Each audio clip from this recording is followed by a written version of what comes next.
Hey everybody, welcome to Charmed Persons. So happy to be back. It's just really grand. Hope that you've had a great week. We are here with a little help for the continuation of our Tayaroth campaign. So without further ado, let's just jump right into it. A little help have found themselves missing 15 years of events in Tayaroth. The Animalia, the secret ancient organization, is not so secret anymore, as they now have taken over the city of Barrington along with the kingdom of Tirat, which is currently being ruled by Chad's evil siblings.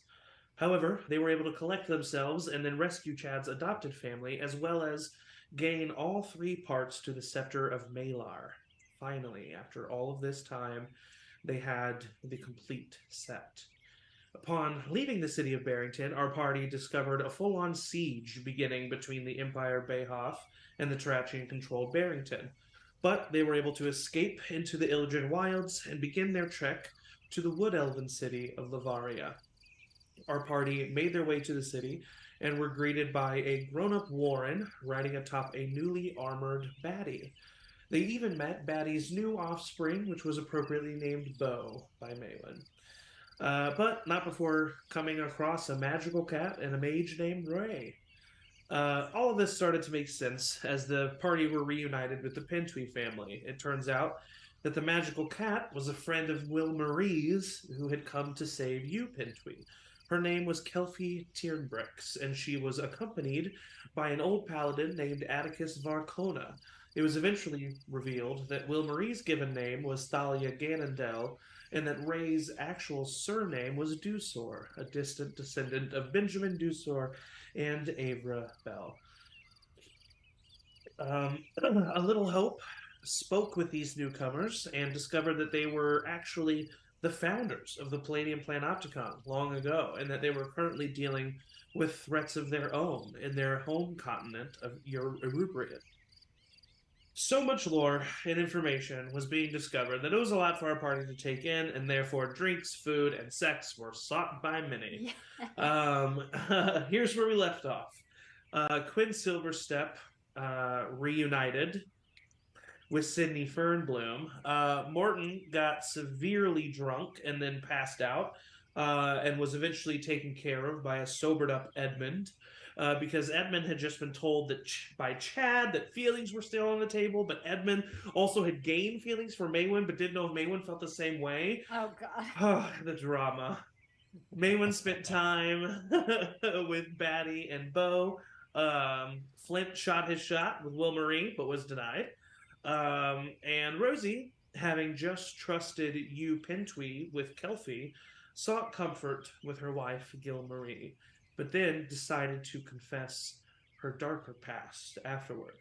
The last thing we saw was an alternate version of Rosie that only Rosie could see, who began to mock her and judge her for her decisions, much like Alexander Nightshade had with Cuinn just a day ago.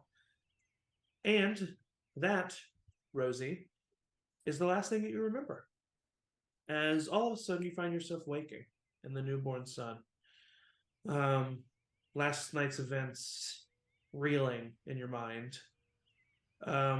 You instinctively look over and you see Gilmarie sitting up on your shared bed, buttoning her blouse. And at hearing you stir, she turns and looks back. Hey, good morning. Zach, I would just want to start by asking for clarification slash I want to keep this going. You Uh made huh. mention when um like a couple sessions ago that they noticed that Rosie was looking physically different and a little bit more jacked. Uh huh. Yeah. Yeah. I Yeah. would like to continue that has been kind of happening with each long rest, and For now sure. she's Yeah. I would like to say she kind of has woken up. Her face looks a little fresher. Her hair is still gray, still in the Hmm. bun, but is looking less. You know how with age hair gets a little bit coarser gray. Yeah. It's turning into a finer, softer like silkier Uh-huh. gray. And not that she's unaging, but she's just like got like kind of a healthy glow to her. Yeah. If you would allow, if that's Of an course. okay No, I physical love it. thing. I love it. I love it. Yeah, so Gilmarie would see that. Uh-huh. And Rosie would just wake up and say, we don't have to start the day just yet, do we? We don't. It's not any rush. It's not. She just playfully chuckles and she says, I mean, I guess not, but if you get me back in this bed, I don't know if we'll ever start the day. She kind of stands up. Well, I haven't heard that in a long time. You you're right, Rosie, you have changed. But I don't see anything bad about it. I feel like I know you. I don't know. I feel like you are, well, let's just say I haven't felt this good waking up in the morning in quite some time. It reminds me of the beginning of it all. Oh, the beginning? The All the beginning. way Yeah. years ago. 7 to 10 children. I lost count after. Rosie, I know that you're scared, but I know you, and this isn't you becoming bad. This isn't you reverting to who you think that you were. This is just Rosie being Rosie, and not what Rosie thinks Rosie needs to be. And you still love that, Rosie? I love every Rosie, but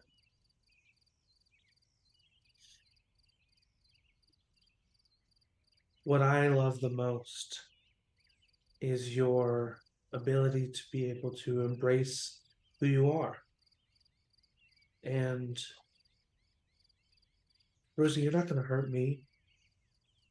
You're not going to hurt our family. You're not going to hurt your other family. And that's all that matters. Everything else other than that is bonus.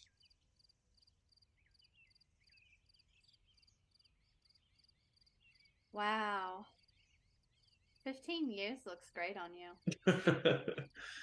Well, finally relieving yourself of some of the pressure you've put yourself under is looking great on you. I like to think that Dune wants this, Rosie. Not the pious old woman passing out flyers. Whoa, okay. Now listen. Oh! Now listen. There you just said that you love every Rosie, so I'm gonna be inclined to think that you loved that one too, but she's gone, I think. And did you said that I like don't remember anything after seeing You just kind of remember like your eyes going wide and like looking at this version of yourself like mocking you, and your vision kind of fades from there, and you just there's a it's not like it immediately happened. There's an area of blackness, but okay. But yeah, the next thing you cognizantly are aware of is just waking up to the sun and Gilmarie. Okay. Um Yeah, just 5 more minutes and I'll try to grab her back and Okay, and yeah, I would yeah. say that she can't resist, and Yep. you are able to have a very nice morning with your wife, which you haven't been able to do in quite some time, and for her, a lot longer than that. Yeah. Cuinn, you wake up in the morning to find Sydney gone. But there is a note, and it says, "Out training with Warren. see you at breakfast. I would just head down to breakfast. Okay. Head downstairs. All right. Morton, you are currently in the dining room, leaning on a dining chair that's been like balanced backwards so that you are like leaning back and you have your cloak that's been put over you. Yeah, it's a horrid sight on my face, at least. And you feel that cloak kind of firmly but gracefully ripped from you in your chair, knocked back down, kind of waking you up. I will say, because I'm a little hungover, I probably like rocket forward a little bit, and I don't know if I'm gonna make it on that chair or not, but I'm definitely going. Yeah, you start to go a little bit too far forward from the counter momentum, and Edmund puts a hand on your shoulder, and he immediately puts a canteen of water in your hand, and he says, "All right, you're going to be taking at least 2 of these before you do anything else this morning. All right." I say nothing for fear of puking, and I just go, and I just start drinking the water. Touches his finger to your finger. I do that. I probably look horrendous. And the 2 of you start to like collect yourselves for breakfast. Maewyn, you wake up outside of the home. You are a little bit hot as you wake up and kind of push away some of the layers of fat of Batty. As you wake up with her curled up in a ball around you and Bo, she kind of stirs up and looks at you and gives you a big old lick on the face. I give her some good scritches and give Bo some scritches, and I look at them and say, "Go find some breakfast, okay?" She nods and then starts to walk away. Bo starts to follow and then comes back to you, and then Batty just like swings her long neck over, grabs him by his scruff, picks him up, and then keeps him going. So cute. And you make your way inside for breakfast. Flint? Yeah, I would. No. Oh, sorry. No, you please go ahead. I would definitely, like, if I got to breakfast, find Cuinn. May has not slept a whole lot. She's been up, like, very overthinking some things. Yeah. And if Cuinn is already there when she gets to breakfast, she would sit right next to him and talk to him for a second. Yeah. Okay. Cool. We'll come back to that. Okay. So, Flint. After you were one of the only people that I'm like, what did Flint do? So what do you think that Flint did after being rejected by Thalia? Do you think he went to his urn? Do you think he just went upstairs, went to sleep? Definitely spent some time in his urn. That's his man cave. And yeah, of course. Getting denied like that, you got to spend some time in your man cave, of course. But then, because he can't spend all night in there, so probably just tried, did nothing, just drank a little bit or probably a lot and just went to sleep. I would say as Edmund comes up to the table and kind of drags Morton along with him and they sit at the table, they both kind of like kick something and Flint comes crawling out from under the table. oh, God. Oh, God. Hey, sorry about that. I smoked too many cigars this morning and I got a little lightheaded. Flint just looked for the nearest, because there's a tablecloth that skirts on the sides, and it's being you're basically in a giant tree, so it was nice to be in like an enclosed dark space over the night, I would say. It's all right, buddy. It's all right. It's all right. We all had a night, didn't we? Yeah, Morton really had himself one, that's for sure. Yeah, turns out I haven't binge drank in a long time. It's been a while, but I don't think I've really had. You get any last night? It's nature's medicine. Did I get any? Yeah, you're always trying to get something, and I'm just curious. That is true. You are pretty consistently trying to get something. I was far too drunk last night. I wanted cuddles last night, but I think I just. You see Edmund kind of like tilt his head, and he goes, "Who did you?" Was there someone that you almost cuddled with?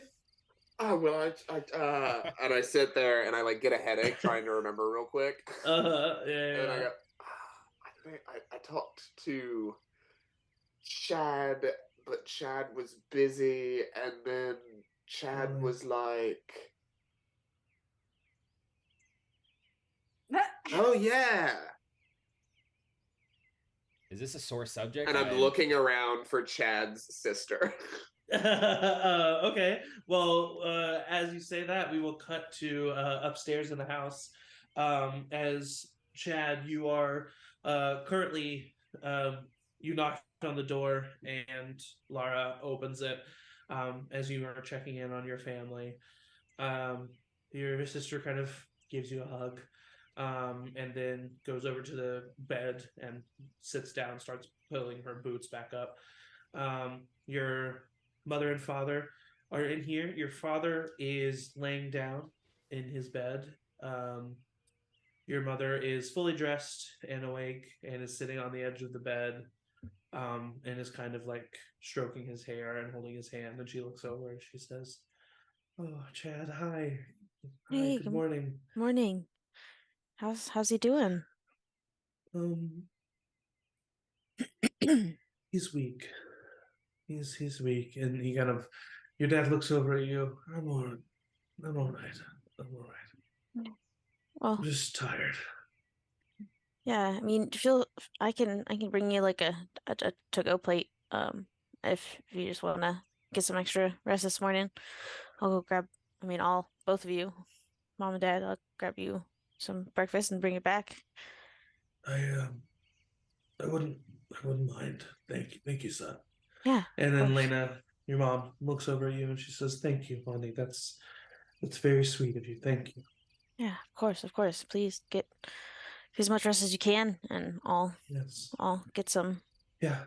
good stuff. We'll see you in a bit. You go have breakfast with your friends. Yeah. All right. Well. Take Laura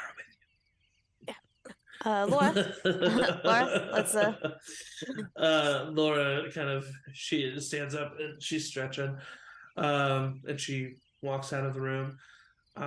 As you two are walking away, she kind of like elbows you. "So, did you do anything last night? Sure didn't. Did do anything?"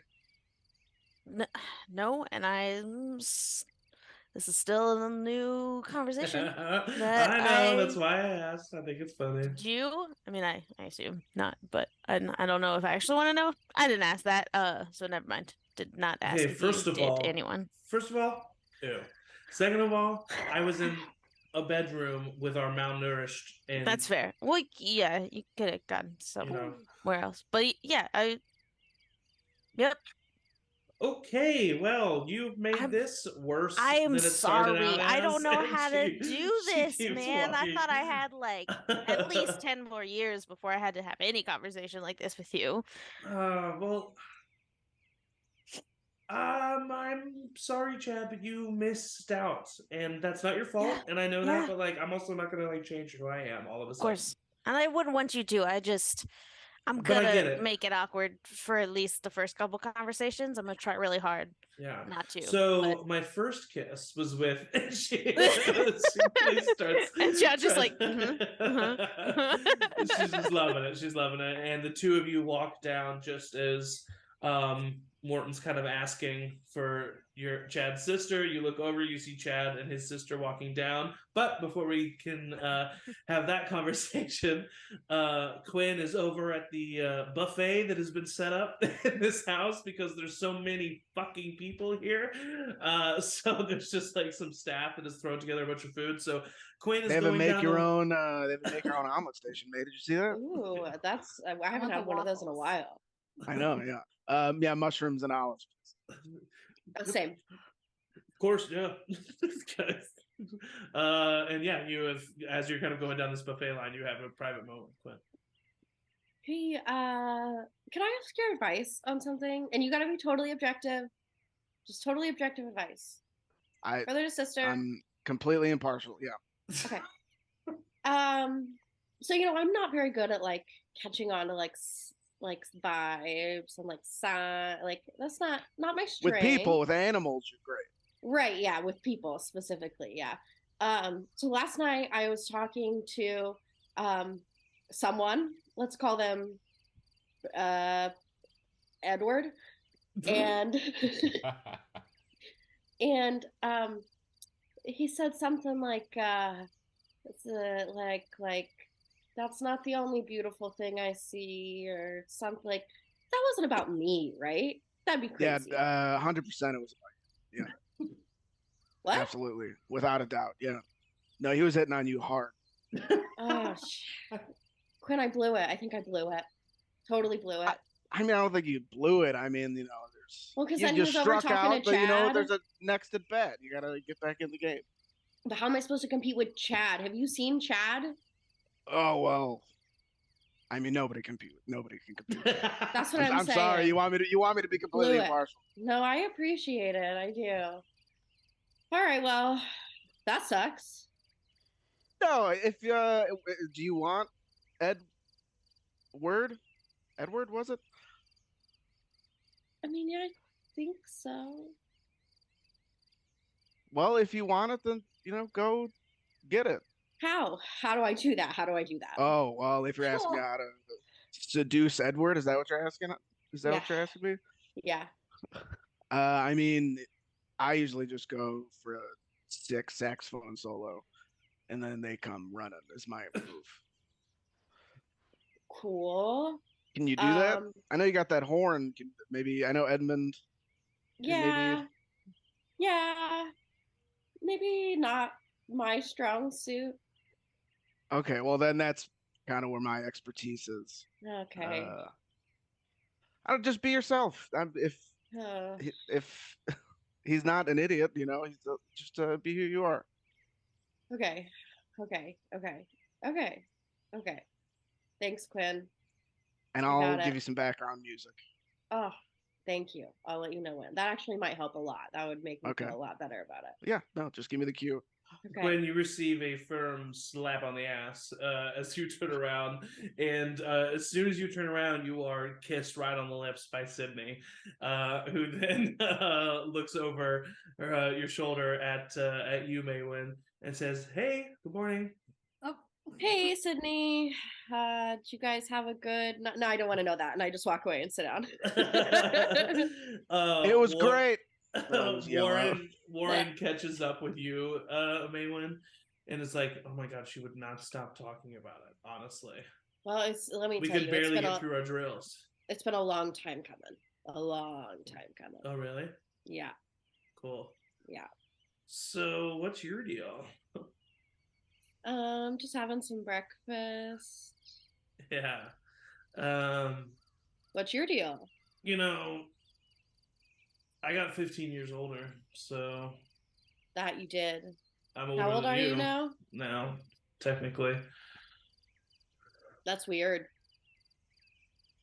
Not like weird. I'm sorry. I just like it's a lot to process. Yeah. That's all I mean. That's it. That's all. If I see this, can I stare at Warren? Yeah, you can. He catches eyes with you and looks right at Maewyn and says, "Anyway, see you later." All right, good talk, Warren. He kind of walks away. And roll an insight check, Maewyn. Okay. That's a natural one. I get to reroll natural ones. Hold on. Ah, damn it, you're right. She caught it. I never catch it. Never. 14. 14. You see that Warren, when he first came over and was like, she wouldn't stop talking about it, was jealous. It seems like maybe during these past 15 years, Warren developed a bit of a crush on Sydney. So I was plan B. Exactly. Right. Good to know. So is he. Yikes. Clip okay, that. Well, that's fantastic. And everyone gathers down at the table and begins to have breakfast. And Rosie, just as you and Gil Marie are finally making your way downstairs, you see some of your actual family and some of your second family all together having breakfast on a big long table. And they see me. Described how I was described. Yeah, I would say, especially because I would say Gilmarie doesn't have her robes on, any armor. What? So What? Just walking down there in the nude? just like basic, like clothes. And I think that all of you do kind of see like a bit of a striking form in Rosie that you had not noticed before, and she does seem to be a bit more buff, a bit more lush. Have you heard of bouldering? Yeah. Go into the climb gym. My grip strength is crazy. And you're all gathered here. Oh, everyone's together. This is just like, I've dreamed about this. I've dreamed in these 15 years that I didn't have of this very moment. Look at all of you.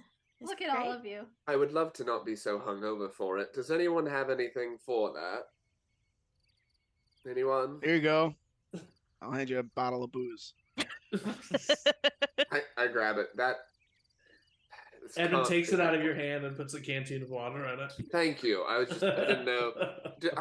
It's been a long time since I've studied Elven culture. Have you come up with the overnight or the 2-minute hangover cure yet, or is that still eluded the magical sciences?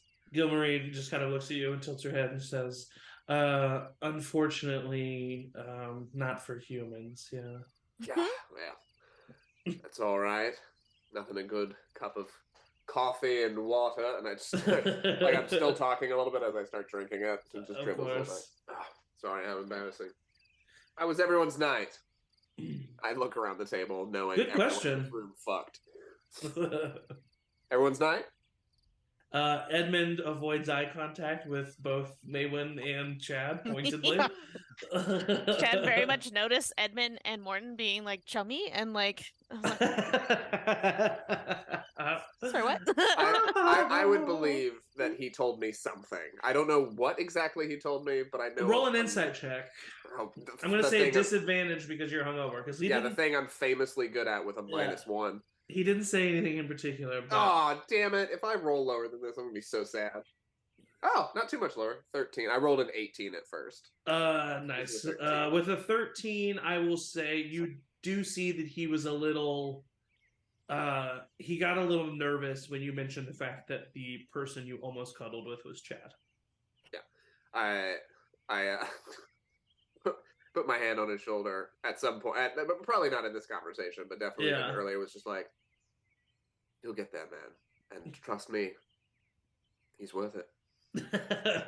I don't know what you're talking about. I don't know what you're talking about either. I stand up and give him a little peck on the cheek, just like, it's all right. No one ever fills me in. He looks at you, Flint. He's like, I have no idea what you're talking about. Sorry. I go up to him, whisper to him exactly, explicitly what I'm talking about. Not details, just what I'm talking. You see that there's like a note of recognition on Edmund's face, but then he looks back at you, Flint. Yeah, no idea what he's talking about. Insight check. No need. He is lying to you for sure. Something's happening that I am aware of now. That was the evilest laugh I've ever heard you make. I just like being involved in the gossip. All right. Well, honestly, maybe I could ask for your advice. A little bit of fatherly advice. Yeah, of course. Terrible idea. Of course. So the best father in Tayaroth. That's who you're gonna ask. Father figure.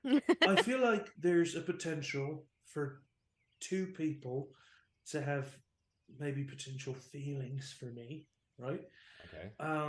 And I could see myself having feelings with either of these people.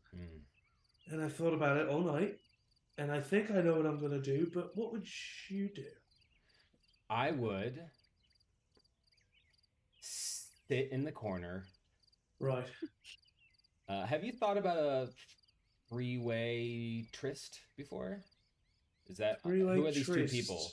What's a tryst? It's a fling. Right. A gathering. It's not necessarily how I work. Okay. But, well, you don't have to get involved.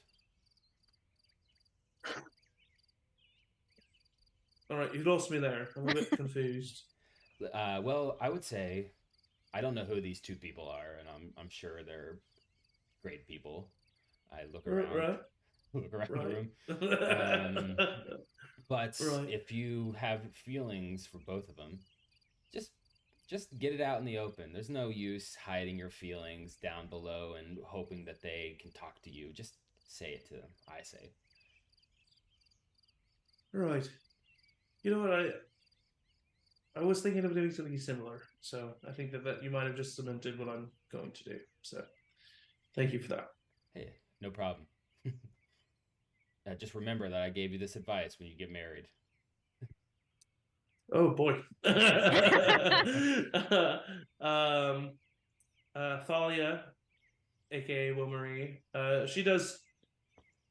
You hear like, I don't know, you get the vibe that she does prefer to be referred to as Wilmarie, actually.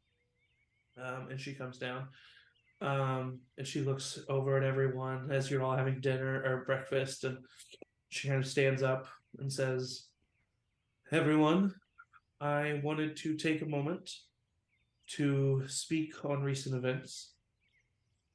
To Dreamy, you and your family are welcome to stay here as long as you like.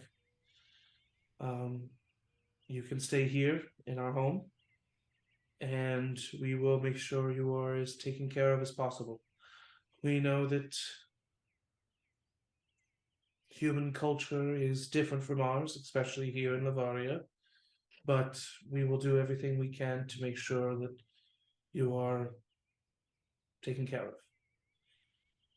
For the rest of you, the Pentwees, obviously, we are your family.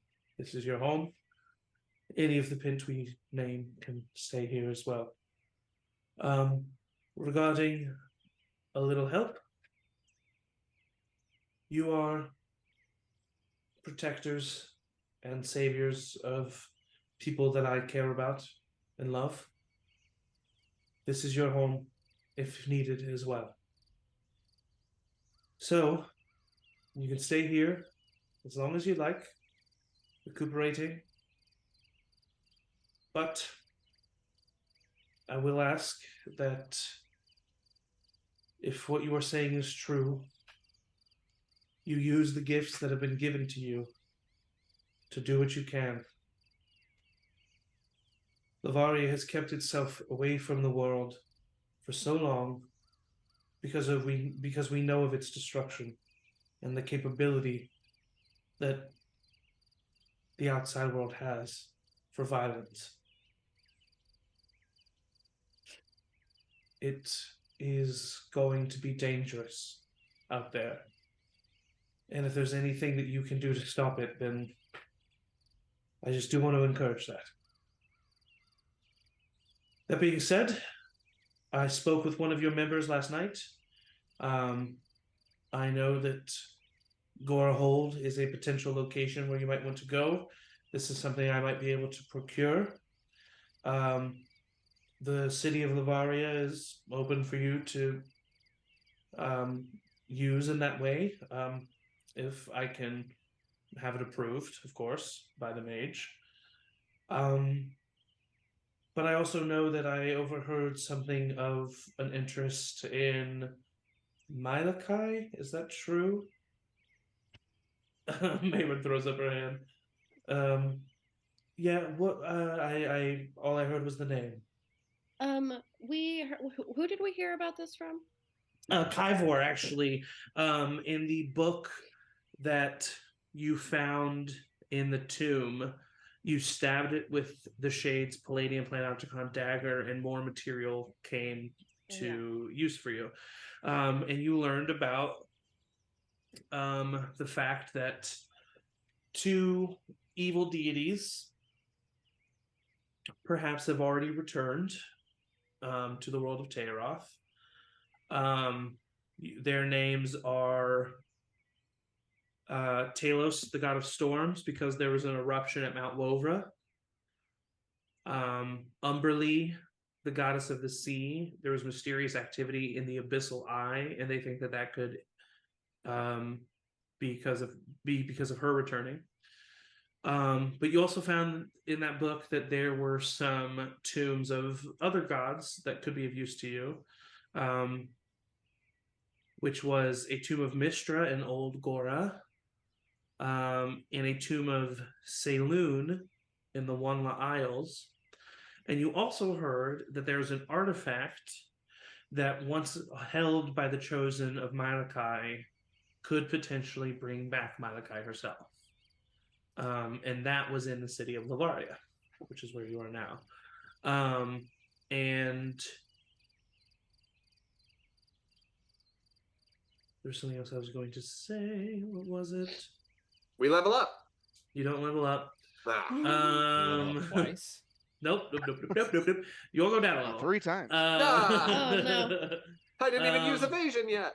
I'm trying to think. I can't. Yeah, I must have lost it. If I think of it again, I'll tell you. But those were the things that you learned from that book. That book is. What I was going to say. Sorry, what I was going to say is that going to any of these locations, including the mountain, including the Abyssal Eye, any of these locations will have magical items that can assist you and or information on other locations throughout the world of Tayaroth. That book is in Quinn's bag of holding now, right? Yes, I think Rosie gave everything, so I think it is with Quinn's bag of holding. I would go over to Cuinn and just dig through his bag of holding. I wouldn't even look at it. Just Careful of the timpani. Oh, I'll be very careful. And I'll flip to the page where it said that, and I'll walk up to Wilmarie and say, "Do you know anything about this?" I can't say that I do. However, if you talk to Leanna, I'm sure that she will be able to assist you. Leanna Rose. She's a priestess of Malachi here in Livvariian. You see, Livvariian is quite an old city, and worship for the old gods here is a bit more prominent, less frowned upon. You know, where I'm from, we don't even believe in the divine war. And we believe in a whole separate group of entities, greater than the gods themselves, called the Great Old Ones. It's just interesting to see what faith and myth and legend survives throughout the years. But all of that is to say, there is a priestess of Malachi here in the city, Leanna Rose, and there is a location here, Malachi's Tree.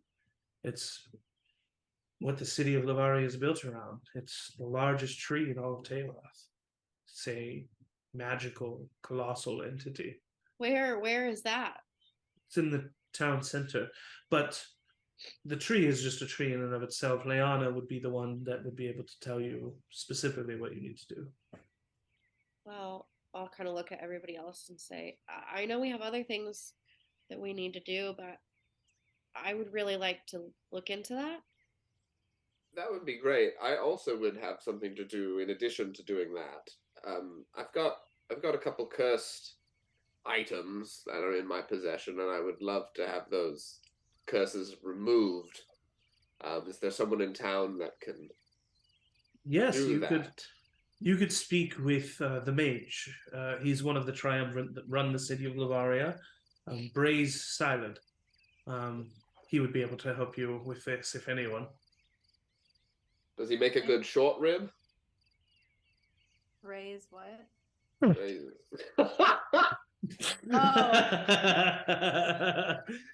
Braze Silent. Braze short rib. Braze Silent. And is he on the way to the tree? He's in a separate part of town, but not too far. Great. If we all go together to that, we can go to that after, or if we want to split and some people go to the tree and some people there, what have you. But I would love to get that done today. I've been putting off for far too long, and I mess with the ring that's on my finger, which is the ring of protection from the hags. Yeah. I would assume at this point there's some sort of something on that finger from wearing a cursed ring for this long. You do notice a bit of what you would think to be dirt, or just an area of your skin that hasn't seen sunlight in a while, but it actually seems that part of your finger is not continually, but partially decayed. Yeah, nice. I would love to. Would love to get that. Will you take my 6. bow too? Oh yeah, yes, goes with- absolutely. Do you want to? I'll give it to you. Braze is sorry, Wilmarie would just say that she would say, Leona and Braze, both of their establishments are located quite near each other. So Wonderful. This is perfect. Yes, I'd like secure the bow on my back and all that stuff. Wonderful. Does anybody wish to join us on our little adventure and give us a little tour around the town? I'd love to get to know more. Nudge Laura slightly, just like. Oh yeah, I would like to. I'd like to come. This seems like a really cool city. I'd like to see the city. If I could come with you guys. The more the merrier. To the place. Cool. Laura, yes. Laura, yeah. Laura, yes. Excellent. Yeah. Yep. I definitely flash a little and bit I of a can smile. Sorry, what were you saying, Rosie? Well, just Gil and I can come. Gil grew up here, and yeah, Maybe I we could could show you. happen. I could definitely show you all around. That's- Maybe we can just make an event of it, an outing. Perfect. It's Oh, been a while We can get since brunch. Great. It's been a while since I've gotten to break out Thanks, my we already- elfish from grade school. Yeah, and it looks over at you, Quinn.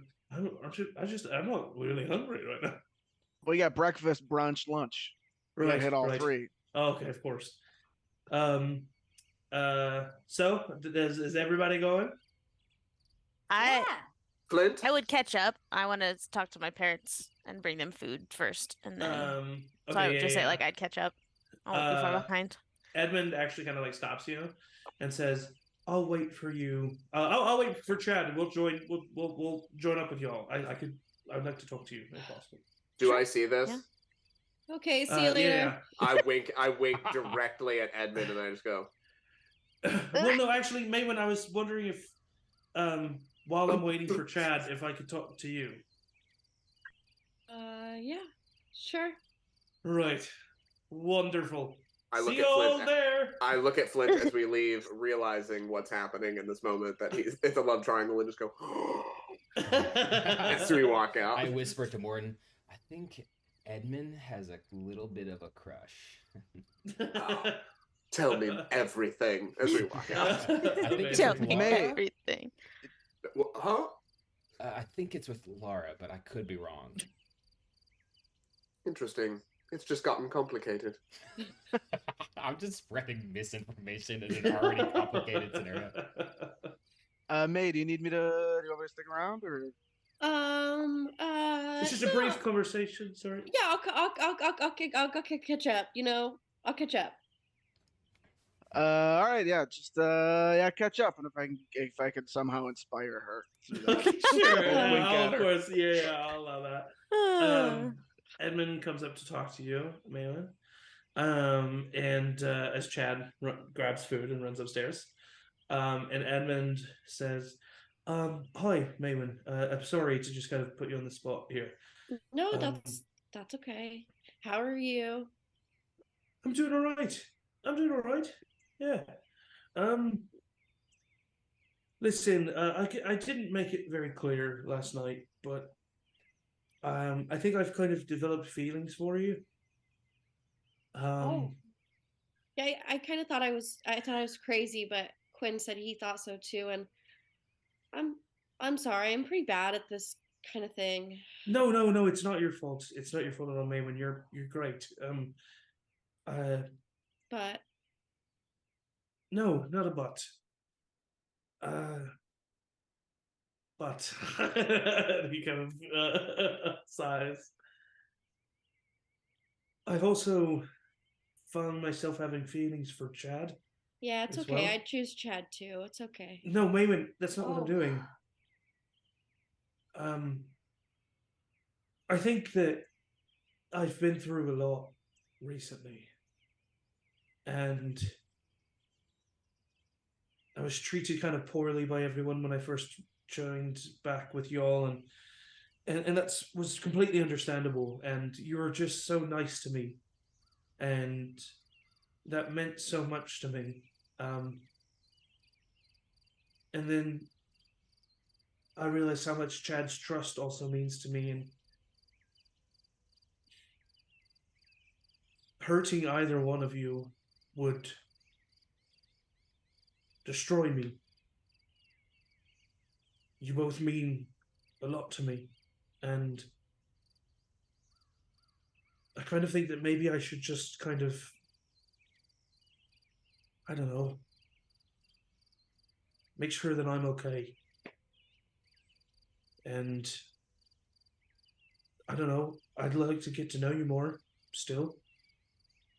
And I'm going to be completely honest here and say I have no idea what the future holds.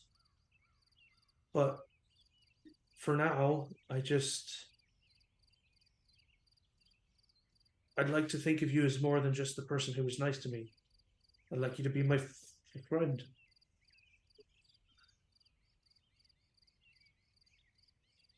That sounds horrible. No, I know. No, it's okay. It's okay. It's okay. You mean a lot to me too, Edmund, and I want you to be sure. I don't want to be stuck in the middle of anything. So I want you to know that I mean what I'm saying here. I'm gonna have the same conversation with Chad, and I hope that this decision doesn't affect how all three of us feel about each other. And I hope that maybe it just can make us stronger together as a unit. Yeah, I don't think Chad likes me very much anyway, but yeah, you know, you do you. Maewyn, I can't help but feel like I've really hurt your feelings here, and I'm No, so sorry. I'm fine. It's okay. Yeah, I got other stuff. It's okay. If you would rather me leave you alone. No. We can be friends. All right, I'll catch up with you. Okay. Maewyn kind of just like runs away. Oof. Cuinn is 100% waiting outside. Okay. Thank goodness you guys are getting married in real life. You, Cuinn, you see your sister emotionally run away. Emotionally. I would run after you, like, May, what's up? Oh, it was fine. He wants to be friends. It went really well. Oh no. Mm. I'm sorry. Hey, no, it's I don't want to be in the middle of something anyway. No, so that's good. Yeah. I'm chosen by a god, so I don't need all that. Yeah, fuck him. Fuck it. Yeah. Do you want to go spend a bunch of money on some stupid shit? Yeah. Amazing. Let's get out of here. Chad, you walk into the room, and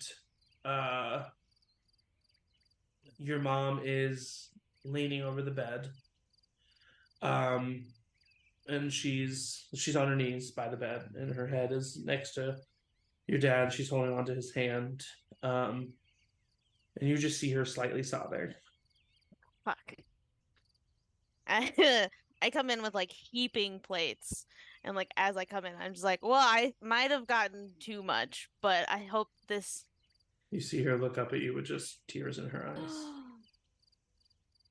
I just kind of let the plates fall, and food goes everywhere. Yeah. I just say no. I think he just needed to know that the two of you were okay. It's been a hard. It's been a hard 15 years, Chad. He just couldn't really do it anymore. Come here, my boy. Come here. I'll come up and start sobbing and hug her and give her like a solid moment, and then like go to my dad and like touch his face and just say, I'm sorry I wasn't there sooner. I love you.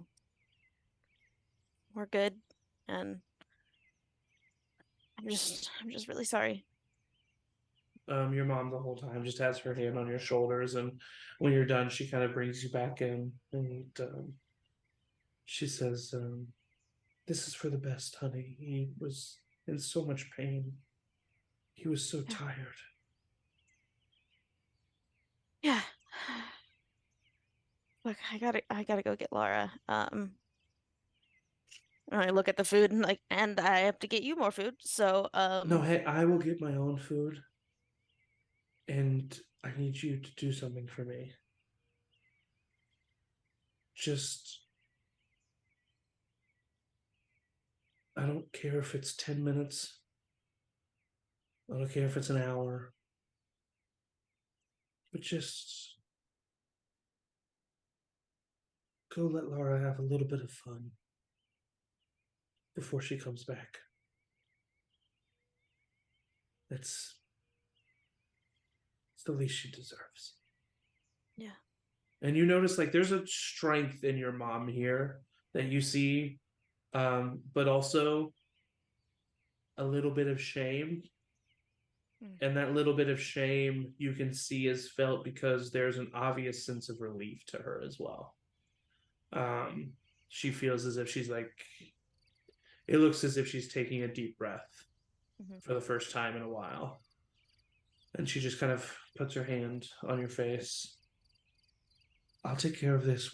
This will all be fine. Just go to your sister, okay? Yeah. Well, I also came to tell you guys that you can stay. So, Talia, Wilmarie. Yeah. She spoke to us. She talked to us, and okay. we'll be here. We'll be safe, okay? But you go find your sister. I'll take care of your father. I'll take care of it, okay? Yeah, okay. We'll have a nice. We'll send him off tonight in a way he would like. Yeah. I love you, my son. I love you, Mom. I'll look back to the bed and say, I love you, Dad. He leaves as he's like trying not to like completely break down. Yeah, of course.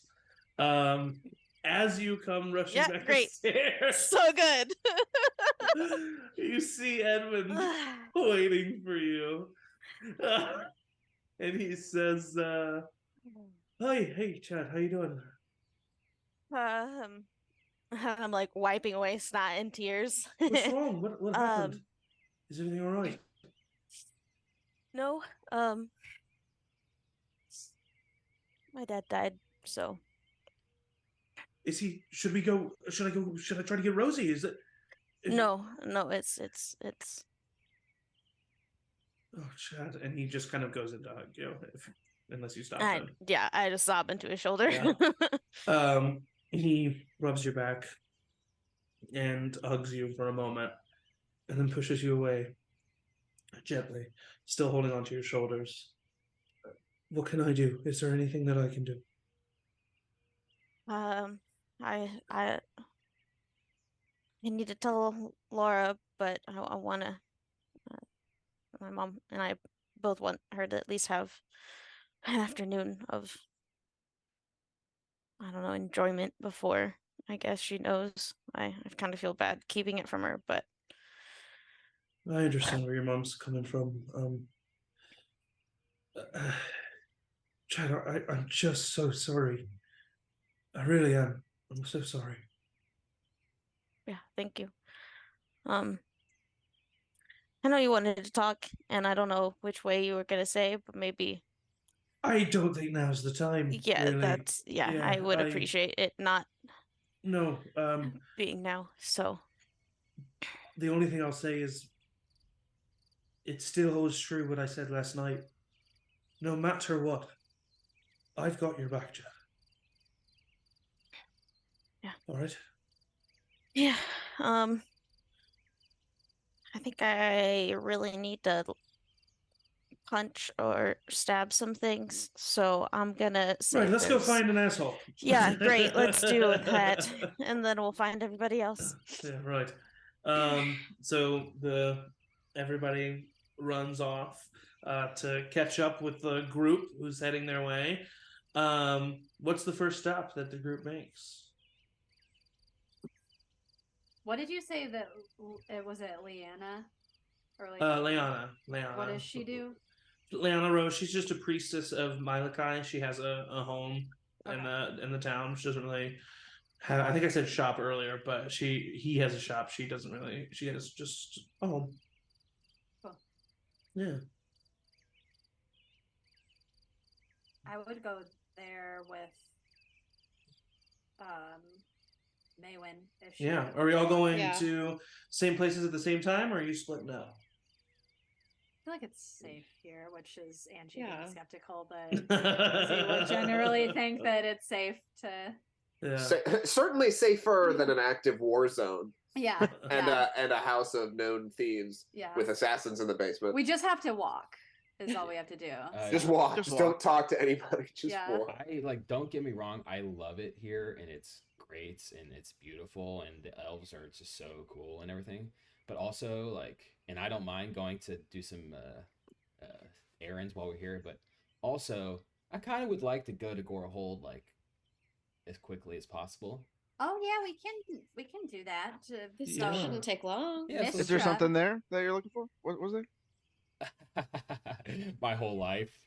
Well, apparently the artifact is. Wait, why would Laura be saying this?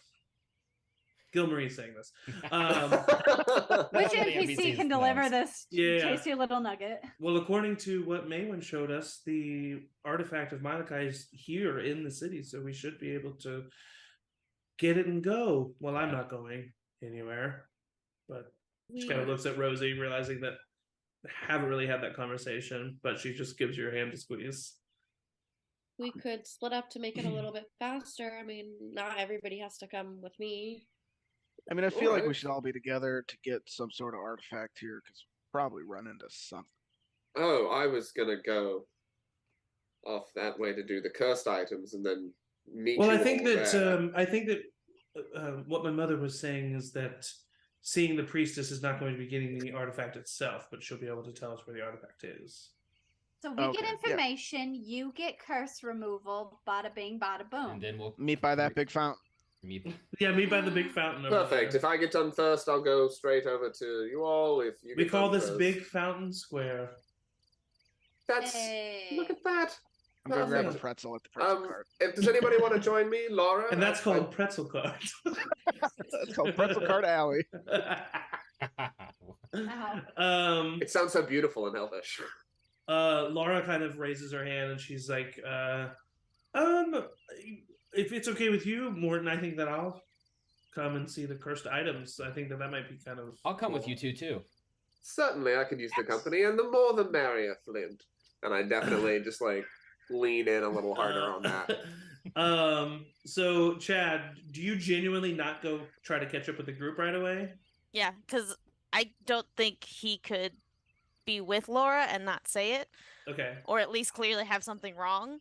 So he Yeah. wants to give her at least like the 10 minutes, and he also would Yeah. really like to blow off some steam. So he would find like a training area or something to like punch or stab or whatever. Well, then in that case, I think instead of leaving, Edmund would have like just stopped you and said, "We stay right here, just real quick for just a moment." And Edmund runs away. He just comes back, attacks you. Swinging. Yes. And he comes back and he says, "All right, make your way to the backyard. You won't be disappointed. All right, I will go and join the others. Give yourself time to process this, and I'll make sure your sister's okay. All right." Sure. Yeah. Thanks. And he puts a hand on your shoulder. Always. And he nods and runs back. He's going so yes, I'm just kidding. You make your way to the backyard, I'm Yep. assuming? Oh yeah. You find a big fenced-in area with trees surrounding it, but not much there. You don't see much. I'll just kind of walk out and just like look around and be like, From an area that you can't really tell exactly where, you hear, "So how good are you, Strongjaw?" I'll turn towards the sound. You turn, you don't really see anything. What the fuck? I'll Roll a like take out. dexterity saving throw. Oh no! Because I'll take out my. But too late. Dex save. Ugh. 11. You hear movement above you, and roll out of the way right as Warren lands with 2 daggers. As he kind of like misses you and kind of lands and rolls. But then you roll and you immediately stand up right in your combat stance, and then you feel steel next to you as Sydney is behind you with a dagger and holds a dagger up to your throat, and then kind of playfully pushes you forward. And then Warren and Sydney both just kind of wordlessly smile in your direction. You don't know what Edmund told them, but they just know that this is what needs to be done, and they just start Amazing. with you. Chad definitely smiles and like gets ready, and then yeah, amazing. Okay, so for the people going to the Braze, sorry. I hate it. Braze Silence place. You kind of Gilmarie looks around, and on the way kind of there, before you guys split, she says, so Livvariia is run by the Triumvirate. 3 positions that are held in this city, one being the mage, one being the protector, and one being the farmer. All 3 of those are held by different people throughout, Livvariia's history. But currently, Braze Silent, he is the mage. He is the head of arcanic magic here in the city of Livvariia, as well as diplomacy to foreign entities. So he's a bit eccentric, but he will definitely be able to help you out with your cursed items. Oh, he's a Wonderful. diplomat. Interesting. Yes. Wonderful. Well, I've got 3, so hopefully we can get them. Well, not me personally. One of them, somebody else's, but hopefully we can get these curses removed. Yes, I will have to join all of you heading to Braze so that you have a citizen of Livvariia there with you. No, perfect. Yeah, Again, I'm just welcome to join. Good, wonderful. Excellent. Honey, I'll see you at the big fountain. Big fountain. She kisses you. And I kiss her back, and then we make out. Yeah. And then it's and awkward weird for a second. It's weird. A little bit, yeah. And then yeah. Morton just sits behind like Hiccup and just Gilmarie composes herself. Anyway, onward, and she takes you. And love. You enter this very tall single oak tree. It's a little bit narrower than the other trees, but it's much taller as far as like the amount of you can see like windows up pretty high. And you see a woman sitting behind a desk at the very front foyer of the building. She has long blonde hair, kind of put up into a tight ponytail, spectacles at the end of her nose, and she looks up and she says, hello. Welcome to Braze Silence House. Can I help you? Yes, I have 3 items that have curses on them, and I was wondering if he might be so gracious as to remove these curses. And I speak in full Elvish for this. Okay, perfect. Gilmarie then kind of also backs you up in Elvish and says, my mother is Wilmarie Grayskin. You might remember me. My name is Gilmarie, formerly Grayskin, now Pentwee. I personally know Braze. You can tell him that we are here. And the woman kind of nods her head, and you see her stand up and walk up a floor. In that time, Gilmarie kind of looks over at you, Morton, and says, Braze and I grew up together. Oh, gotcha. Well, that's awfully convenient, isn't it? Thank you so much for your assistance. I appreciate it. Flint, she speaks in common. You don't know what we're saying, Laura. I'm in the middle of casting comprehend languages. Oh, wonderful. Don't worry about me. I could just read it in a book. Laura kind of leans over to you, Flint. Can you tell me what they're saying? Yeah, I'll tell you. By the way, Laura, did anyone talk to you this morning? You have a conversation with someone? My brother. Oh. Wait, he's your brother? Chad? Oh, yes. That brother, yes. Who did you think I had the conversation with? Did Chad tell you? Yeah, I think so. I think we're talking about the same thing. So, You know What are you guys whispering about over here? Flint has a crush on Chad. No shit. Laura, Well, I mean, we won't that's lie. a funny joke. I honestly, who doesn't have a crush on Chad? Well, Chad. me, No. very clearly. I Yeah, just want I to put was that talking out. about Edmund. Me. Chad is chiseled like marble. So Oh, good for Edmund. you, What, Flint. what about Edmund? Yeah, what about Edmund? I think Edmund. I can't say. I don't want to tell tales out of school, but Well, you know that Edmund has like feelings for Chad, right? You know that, right? What? That's what I whispered. I whisper back to Morton. We have two. Edmund has feelings for two people. You're Chad. kidding. I think it runs in the family with Edmund. What do you mean? Wait, you think Edmund has a crush on me?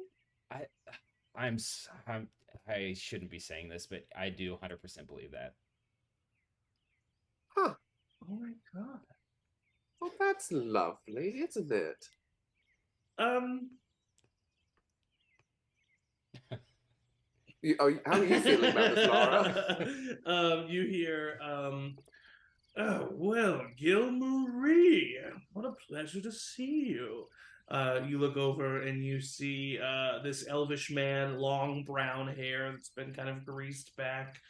He has these piercing green eyes. He is dressed in very noble clothes that are like Bahathian inspired, very different from the Livvariian clothes that you see people wearing. And he kind of steps down and he says, "What a wonderful! It's so good to see you." Gilmarie says, "Braze, yes, hello, wonderful to see you. I'm here with a companion to my wife." And she kind of says that very pointedly towards Braze. And Braze nods his head and he says, "Oh, Rosie's in town. Wonderful to hear it. How can I help a childhood friend?" And Gilmarie kind of looks over at you, Morton. And all in Elvish. I have these 3 items. I've got this ring here that is laid with a curse. I've also got this rapier here we picked up from a tomb, as well as this is a friend of mine's, and I sling the bow off of my back. All of them carry different curses. Well, this one, these 2 items, and I set them like down on a table. Yeah. These 2 have a one curse that binds between them. I've read about that in my spell books, but obviously I don't know enough to remove them with your expertise. And I've got this ring here, and I take the ring off my finger. That while it provides a lot of protection, it also it doesn't help when I'm trying to heal, as it were. Wonderful. So there's well, two yes, items. I definitely think that this is something I would be capable of doing. It's going to take me some time to remove the curses. Perhaps you can return tomorrow, sunrise? Oh yes, absolutely perfect. I will be there at sunrise. Wonderful. I could potentially finish it before midnight if you wanted to check in around then as well, but I will do so. I mean, clearly, very skilled if you can say that you can finish it before sunrise. That's impressive. I'm a fledgling learner of magic arts myself, and dipped my toe into alchemy. Yes, no, I don't. I'm sure I'm never going to be as good as you. Oh no, please! It all takes time and practice, and I simply have a lot more time than you. And That's he kind true. of looks over at Gilmarie, smiling. Gilmarie nods her head, like you can see that she's like holding back. Laura looks at you, Flint, and she says, "I don't like this guy." I don't really either, and that's on me. Just I think.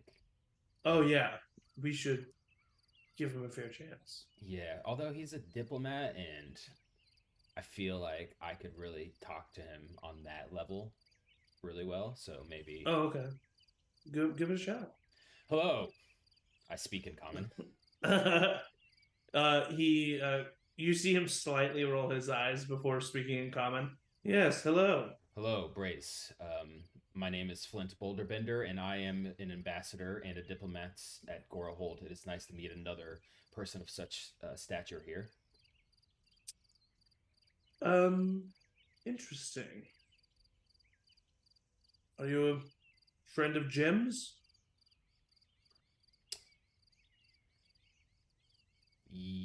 I look at Laura. Laura looks at you like, what? I don't know. Yes, the Honorable Jim. Good guy. Interesting. I feel like I've met all the ambassadors to Gorahold. When did you arrive? I don't remember you using the teleportation circle. We arrived the old-fashioned way. Walking aimlessly through a forest until you stumble upon the city. You're not really an ambassador of Gorahold, are you?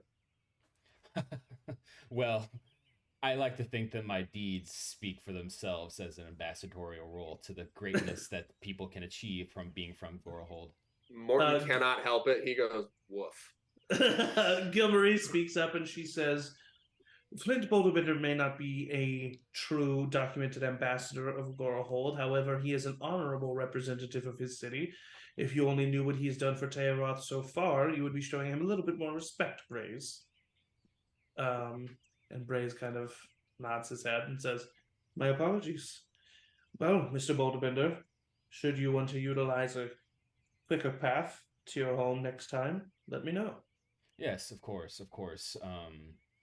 And you, being an elf, are always welcome in Gorahold as well. And you being of dwarf, will have an easy time fitting through our doorways. Well, I will have all of these items to all of you in some time. Wonderful to see you again. Excellent. I go for a handshake.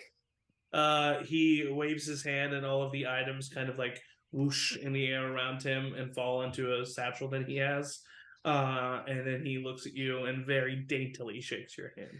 I shake it and say some common like Elvish phrase that is like only it works in Elvish. It doesn't have a common equivalent or something. It's like goodbye. I don't know. Goodbye. We have eternal lives that are pretentious or some bullshit. And he looks at you and you do see like he does have a little bit of an air of he's not Tarajian, so he doesn't like look down. In his mind, he's not looking down on other species, but he definitely there's an air of superiority about him.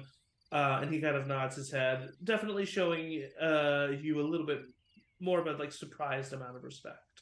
Yeah, I turn around and get with Laura, Flint, and Gilmarie, and when we're well out of earshot, I look at all of them and I specifically to Gilmarie. Man, he's a cock, isn't he? Yeah, definitely. I'm gonna go find my wife. And she like has lost all sense of like I don't know, decorum that she had and just like walks over to the fountain. In the meantime, Rosie, Cuinn, and Maewyn have knocked on the door of a small little tree home, and you hear someone kind of rummaging about, and someone answers the door. And you see an old elvish woman, older than Wilmarie, with a headdress that is made of branches and leaves and flowers, and she has these like dewdrop jewels that kind of hang, this like face jewelry that hangs from the headdress over her. And she kind of looks through the doorway and she says, hello, can I help you? Hi. Cuinn would take off his hat and bow. Yeah. She nods her head and smiles, and you see her meet eyes with you, Maewyn. Oh, well, please come in. And she offers you all in, and she immediately sits you down at like a coffee table, and brings over a wooden pot of herbal tea, and starts to pour it for you. And she very slowly sits down in her chair. Well, A deacon of Dune and a chosen of Malachi in my home. How wonderful. What can I do for you? It's an honor to meet you. The honor is mine, youngling. We read that there might be an artifact of Malachi here. You would read correctly. I would like to find it. Of course. I would have mentioned it as much, but having you bring it up yourself is all the proof that I need. Yes, of course. A staff of the woodlands, as they call it. It exists within the tree of Malachi itself. Within the tree? Yes. It is a staff of ancient power, gifted by Malachi herself. If wielded by one of her chosen, it can do great things. Nice Youngling, chosen. how did you... Oh, I know. You know? Oh, I can see it all over you. I can smell the dewdrop rain. I can hear the birds chirping. I can see the moonlight rays from within your eyes. You are a beacon of nature itself. May's demeanor has flipped completely. If she was disappointed at all before walking in here, she's forgotten all about it. Yeah. She says,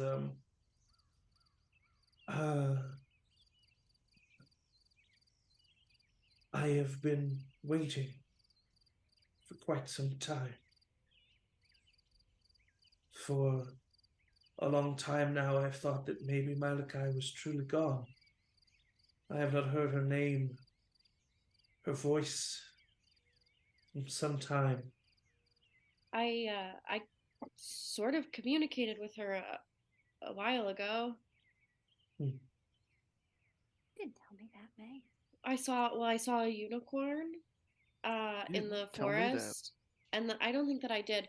But I did tell you that I turned into an animal for the first time. So that was all, like, that was the same thing. Okay. Of course, a gift from Malachi herself. Make sure to not take advantage of it. Never. I know of your quest, youngling, and I would be glad to help you. I need you to meet me at the entrance of Malachi's tree when the sun has set. Okay. Well after. Should I come But before midnight. by myself? 10 p.m. The chosen can choose true companions to accompany them, and should do so. I got some of those. Malachi's... Your worth will have to be proven. Okay. That's easy. What if I can't prove my worth? I have no doubt in you, youngling. Okay. Meet me at the entrance this evening. Okay? Okay. I'll be there. I don't know much about her. Could I don't know, do you have anything that I could read, or I'm kind of learning as I go? Malachi does not exist in the written word as the gods do. She exists in the bark of the trees. She exists in the blade of grass and the ground and the wordless clouds in the sky. You can learn all you want of Malachi. You just need to open yourself to it. You'll learn in time, and the staff will help you. Okay. Thank you. Of course. I'll see you tonight, youngling. And I'm assuming I'll see both of you as well. I know true companions when I see them. There's a few more too. Lovely. She nods her head. Exactly 2 more. And you sense a very like gentle, calm attitude about this woman, but also a very like, because sheerly most likely because of her age, a very no nonsense attitude. Like, doesn't have the time for small talk, doesn't have the time for niceties, and she kind of like quickly ushers you out of her home. She was amazing. It smelled great. Do you think I'll be like that when I'm old? I think you. Yeah, I think so. I hope so. I mean, you're chosen by Malachi. It's true. What if I can't prove my worth? Oh, don't worry about that right now. Just one step at a time. If Malachi chose you, you're worthy. I hope So you don't really have to do anything. You just gotta do whatever you think is best, and it'll be the right answer. You gotta be you. Okay. How did it go? Gilmarie says as you all join them This again. fountain is huge. It's a really big fountain. It went well. We have to meet by the big tree after sunset, but before midnight. Oh, well, that's perfect. Is We've everything got big here? What? Yeah, so far, it's like The- Texas. The cursed items might be done West by Texas. about midnight, so or midnight or sunrise, as Bray's said. So we've got time to kill. Maybe do a little shopping or relaxing before Amusement this. park, I if guess there is trial. I guess. Did you get? Oh, you said it'll be done by sunrise. Never mind. Midnight to sunrise. There's not much. There's not much trade here in Livvariia. There's also not much in the form of an amusement park. How weird. World. But I'm sure you are welcome to any food and wine and other niceties that we have within my mother's home. Yeah, Rosie. Would there be any sort of like smith or armory or like, I know this is like kind of an isolated place, and so I don't know how much like fighting or anything, but actually, I'm glad you asked me, 'cause I was thinking the same. You asked Gilmarie about that. She says that there's no real metalwork that she knows of. Yeah, I'm not getting a big. There's a Gora Forge, which is the largest forge in the entire continent, and Gora holds. So we also have amusement parks there. So you have amusement parks in Gora Hold? What's an amusement park? You hop in a mine cart and hope they that were the all track over is Bayhawk. completed. We did that. We literally all right, now, Flint, did that. Tell me the truth. Is the amusement park really just mine carts? Yeah. I mean, it's not. I mean, there's no like. It sounds like fun though. Or anything. That does sound like a lot of find fun. a mine cart. Yeah. It's fun. I mean, a couple of my friends died when their minecart plunged off of a bit into the abyss. Oh god. But that's the exception to the rule. And what's an amusement park if not a little danger? What rule do you think that is? The rule of fun. The golden rule. Is there a place, I don't know if it'd be here, where I could exchange like 5,000 to 10,000 worth of emerald for gold? Oh yes. Not that I'm aware of. Right.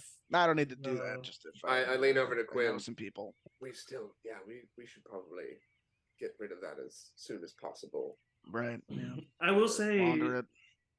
Yeah. If any place would be able to do that for you, it would be. She points to Flint. Oh, we got to get to Gora Hold. For more than one reason now. That's fair. Well, Edmund. Are there any places to dine here that's not Wilmarie's? I'd love to see more, and I'd love to just have a sit down. Nothing at all. I just mean I'd like to see as much as I can. I know it's hard to believe, but there's no real like rest. I mean, you guys don't understand. Like, this is a place like one of the leaders of the city where we went into his home. Like, this is just this is a community here. We you all know, just, yes. There are restaurants in Gorahold, by the way. You're really talking it up, man. It's pretty great. Edmund Bet they have kind great of elf grass here. jogs up to the group, and Economically, it's there. he looks at everyone and he says, "Hi, everyone. Hi, how are we doing? Hi, Edmund. Hi. Are you guys? You're out of breath. Did you guys? Yeah. Did you have fun?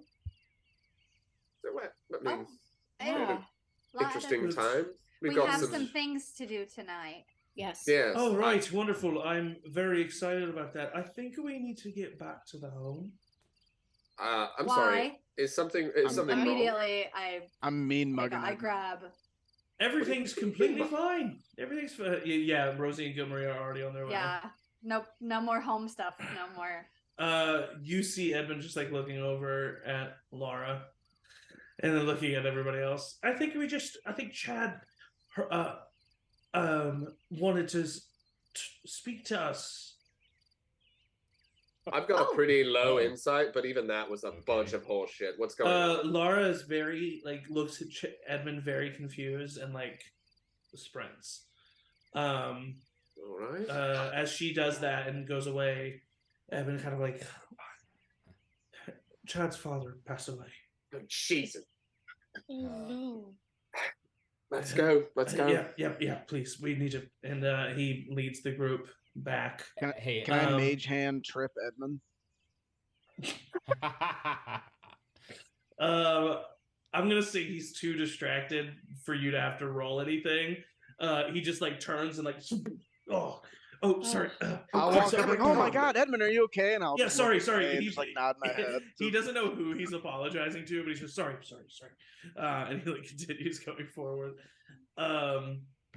Poor Edmund just thought he was doing the right thing, he's hey, bad again. I talked to Edmund. Hey, Edmund, if Laura's dad died, maybe you shouldn't bring up the whole crush thing, at least for now. I wasn't gonna tell Laura I had a crush on her brother anyway. Oh. Huh. Okay, I need to think about some things. Okay, sure, you do that. This is very reminiscent of that episode of The Office where Michael just starts random rumors to cover the one rumor that's true. And you all make your way back to the home of Wilmarie Grayskin.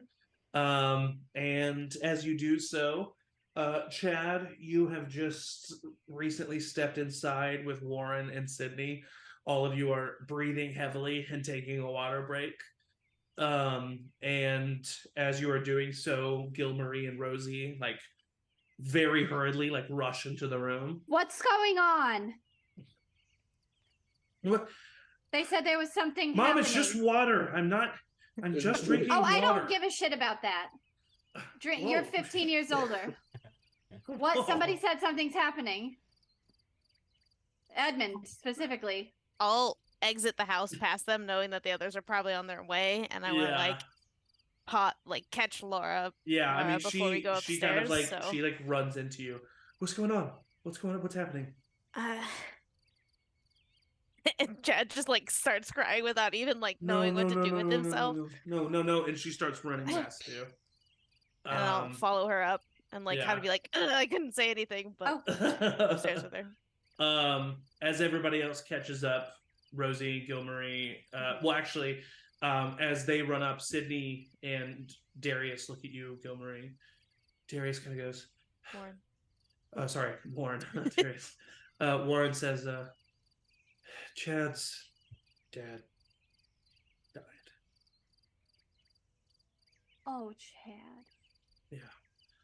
And as you say that, they both go running up the stairs. Yeah, I think that Laura didn't know yet. Oh, Laura. Yeah. We cut to the Strongjaws, or the Flints, I should say. Laura and Chad run into the room. It is very different than when you left, Chad. All the breakfast has been cleaned up. There's no sign of any mess. And your mother is sitting in a chair next to your father's bed. He is wrapped in green silks.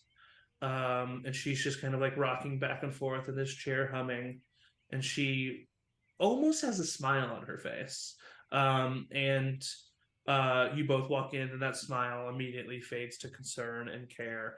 And she just opens up her arms, and Lara runs to her, and you see that 8-year-old girl. And she hugs Lara, and all of you,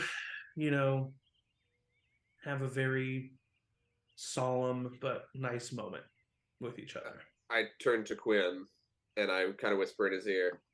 I tell him about a musical song that I read about when I was a kid. That was like a elven funeral rite song. Okay. Yeah. And I kind of like whisper like do the fingers like and do that. Okay.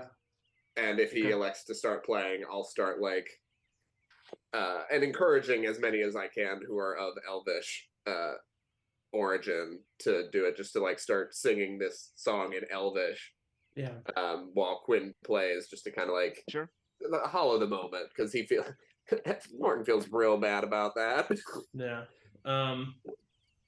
Yeah, definitely. That's as this kind of happens, we'll say that everybody kind of waits and sits in reverence to this moment and kind of like lets themselves marinate in what's happening.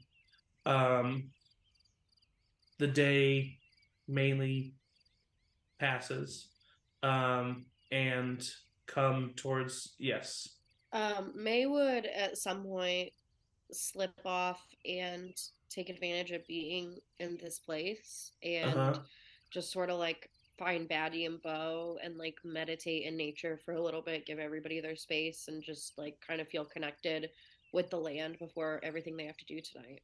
Okay, yeah, definitely. We don't have to role play that, but we'll say that is that's something that occurs, and whether everybody kind of just like helps in the like reverence and memory of this moment for Chad's dad, or kind of find yourself off in your own little meditative place. This afternoon is an afternoon of reflection and piety, and then in the early evening,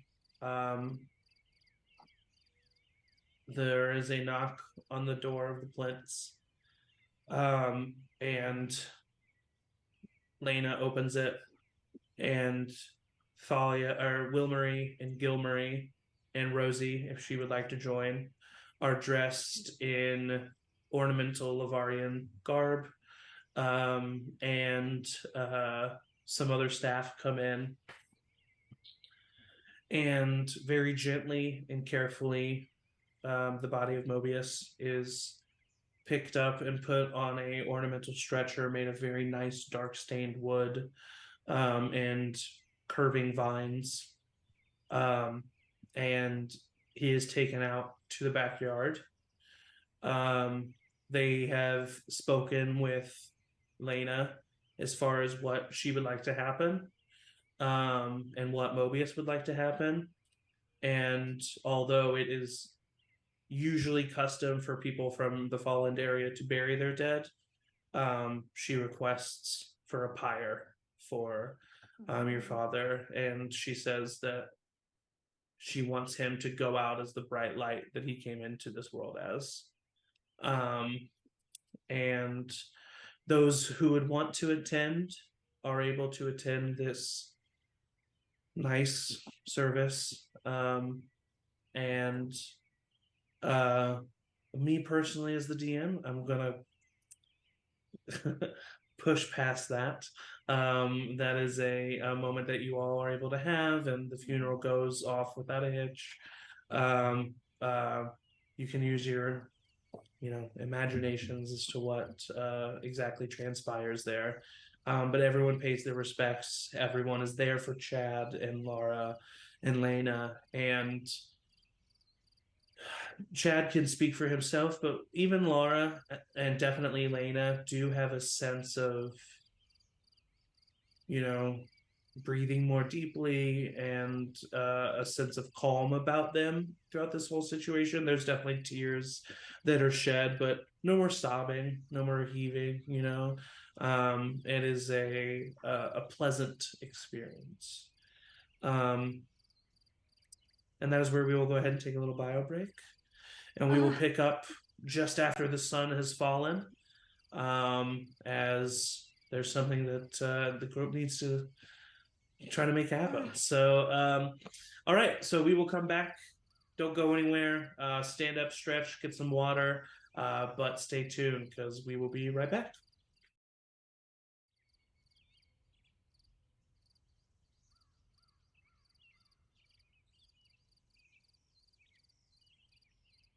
We're definitely streaming right now.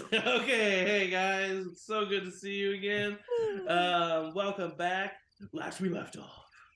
Oh, is the shade here? There was a sad funeral for Mobius Flint, the adopted As opposed father, to a happy funeral? the adopted father of Tajumi Strongjaw. We were happy. But it was a nice evening. All of you feel very refreshed after the day's activities and the night's sleep that you had. So, with that being said, Maewyn has informed everyone of what needs to happen. Maewyn, who do you choose as your true companions? Did she say like a limit? No. The entire city of Livvariian. I would quickly In choose. order. Well, In Cuinn order, power rankings. and Rosie Okay. and Flint and Morton. Nice. I definitely am drinking like a post-funeral scotch for that toast. Chad. I was gonna say she would take a minute to think about Chad, but that's really mean right now. Chad, she would take Chad pretty quickly. Would she take Edmund? I think yes, but he would definitely be the last person she listed, and she would be like, is there anyone else? Poor Edmund, man. Thought he was doing the right thing. Thought he was doing the nice thing. He was. He was. He's just gonna get punished for it. Doesn't mean it's not gonna hurt. Yeah. True. I think she would also ask Gilmarie if she wanted to come. Gilmarie would say no. Okay.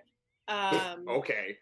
And then Wait, She we can doesn't say know- no? She doesn't know what kind of she doesn't know if it's about to be like a combative thing. She doesn't want to deal with that. yeah. That's fine. And then I think she would ask Sydney if she wanted to come as well. Sydney says yes. That's it. All right. Does Roll up anybody in the do club. anything in particular before you head with Maewyn to this tree? I want it to be noted to complicate matters further. Chad definitely held Edmund's hand during the funeral. Amazing. I love that. May has officially given up. Oh, he's just being a good friend. That's what Cuinn he gets a thinks. quick pump in beforehand. A quick what? A quick pump. Doing Yeah. No, push-ups, pull-ups. Uh-huh. Don't you pumped up. lying I sack don't of like shit. that. I don't like that word. This bathroom's He occupied. gets a quick Cuinn. pump in. Oh, sorry. Flint, are you your voice is sounding a little hoarse. You need some water or something in there, man? No, everything's a-okay in here.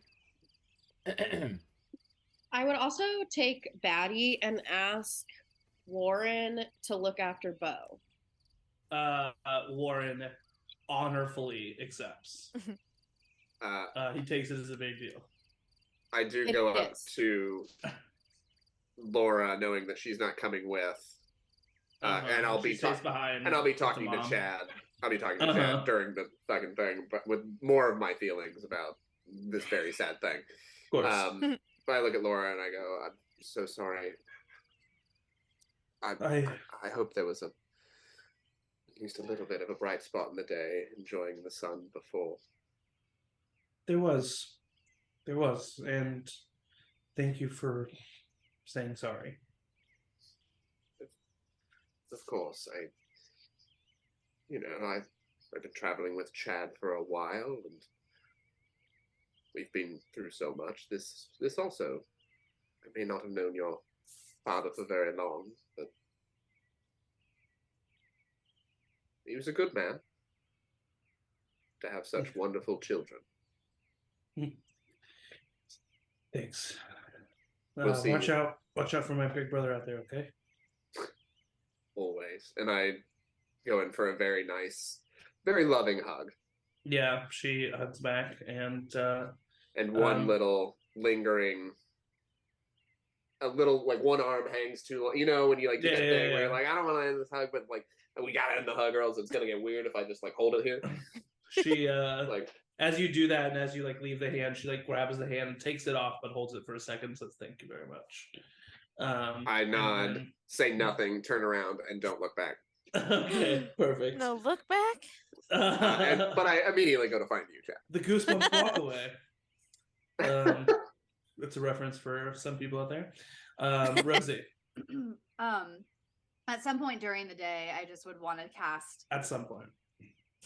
Sorry, at some point during the day. That was cute. Thank you. At some point during the day. Thank you for. It's like around the clock. My isms are adorable. At some point during the day, I would love to have sent a sending spell to Kelfie to check in on where they're at in their journey and, like, if there's a catch up that I could do.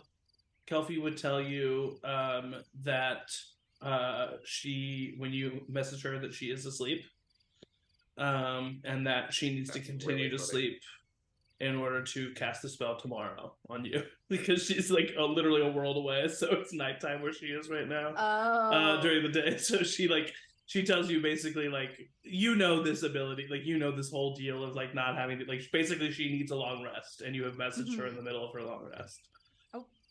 But she's very nice about it. After that, I'll have touch base with Gil Marie and say, so, I learned something today. Yeah. What? Have you heard of a time zone? No. What's that? Kelfie. It's nighttime where Kelfie is, but it's you mean a daytime different here. plane of existence? Oh. It's got to be a different plane of existence because the sun's out. And the Earth is flat. This is too much. And yeah, that's all I want to do. Amazing. Yeah, she tells you that she did. I can't believe I wasted a 3rd level spell slot for that. She does feel like she's going to be able to be successful though. Okay. So the confidence is there. Our you is gonna, and this is to Gilmarie. Our you is gonna be back with us in no time, and yes, they will. Thank God, because honestly, I miss them. I do too. It's been. I miss them a lot. Sophie, if you're watching. What? Who? And is there anything else that anybody does before you head throughout the city of Livvariian? I would talk to Chad as we walked to the thing, but not before. Okay. Well, you're all walking to the thing now, I would say. So you can talk to Chad. How are you, Chad? I didn't get a chance to say too much, but I didn't want to say too much. It was not my time to speak, but I wanted to check in with you. How are you? Not great, but I mean, seeing how, kind of calm and everything my mom and sister are, and know he's been suffering for a while. It's just, I hadn't seen him for a year, and then when I came home, he was already gone. And then 15 years later, I finally get to see him again, and then next day he's gone, it seems. So it's a lot. It's not fair. Yeah. I would say. It's not fair. Glad that we could, at least I could get a chance to meet him and see who raised such a fine young man. Yeah. You know, and your sister as well. What a lovely father he must have been. Really was. Yeah. I mean, they both made me who I am, and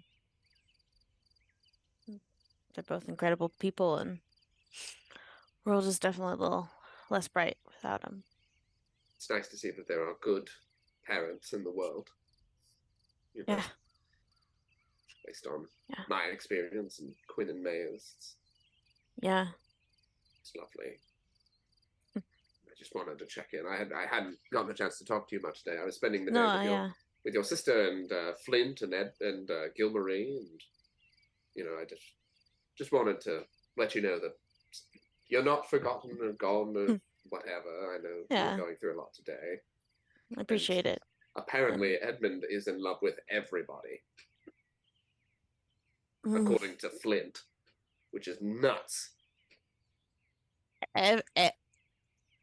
Who is everybody? Oh, he's crushing on. I think Flint last said he had a crush on maybe you, Laura. I don't know who else is crushing, but he was very convinced that Edmund was enjoying feelings for a lot of people. It was very bizarre. I don't know why people keep going to Flint in these things, but he seems to be the vault of secrets. Yeah, and that's interesting that Edmund would go to him for advice, but interesting. That's good to know. I guess. But how was your day with Laura? It was nice. She's lovely. She's very witty and energetic in a way. But someone who's not dealt with what we have, but has dealt with her own thing. With the horrible imprisonment and all of that. And it was nice to talk to someone outside of the group for a little bit. And she is quite cute. Yeah. We'll see where it goes. Yeah. I mean, I just checking in and whatever happens either way. Still getting used to thinking about her. She told me about her first kiss and stuff, and that was just it's a new world to be in 15 years later. With blink of an eye.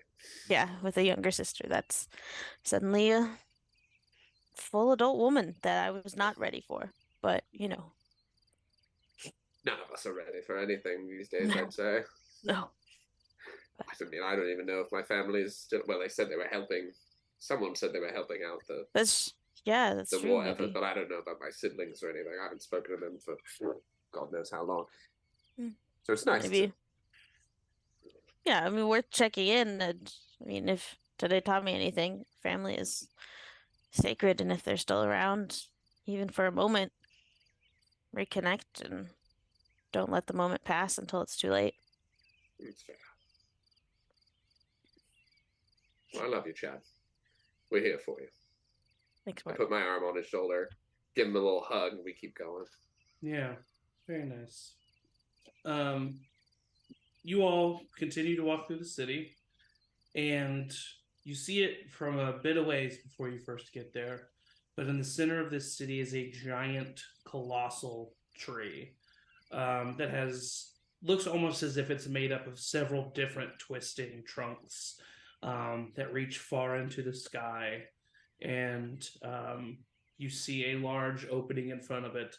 Although it is the center of the city, and although the city is kind of built around it, it is definitely, it's the way a monument is sort of abandoned at night. It's like this big, large thing, and there's no one really around. And you just see the open door at the bottom of the tree trunk. There's a small row of lanterns that are lit that lead towards the entrance. But that is all you see. And as you continue to travel closer to the tree itself, Maewyn kind of leading the pack a little bit, probably pretty anxious. You see a pile of clothes at the entrance of the tree.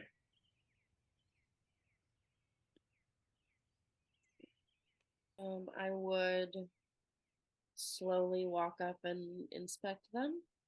You slowly walk up and you realize that it is not simply a pile of clothes, but it is a pile of bloody clothes. And not only that, but the body is still amongst them. As you look down and you see torn to shreds, 3 long gashes down her neck, eyes wide with fear, clearly life having passed from her. Leanna. No. On the ground. Rosie. Yeah. Oh, Rosie, can you help? I'll lay hands immediately on her, and I will say, just because you're I was gonna ask. You're a experienced spellcaster. You would know that this body is not only dead, but has been dead for several minutes. But it has been several minutes. Yeah. Morton. I draw both of my daggers, and I'd like to investigate if there's any bloody prints going in any direction or anything, given the carnage. Roll an investigation check. What were you going to say, Rosie? I want to cast Speak with Dead. Okay. Ooh. Nice. All right. I got a 19. 19. You do see not bloody marks, but you do see there was clearly signs of a struggle briefly here, and then you see footsteps continuing into the tree. Fresh footprints. I tap Chad. I point to those. And I point in that direction. Okay.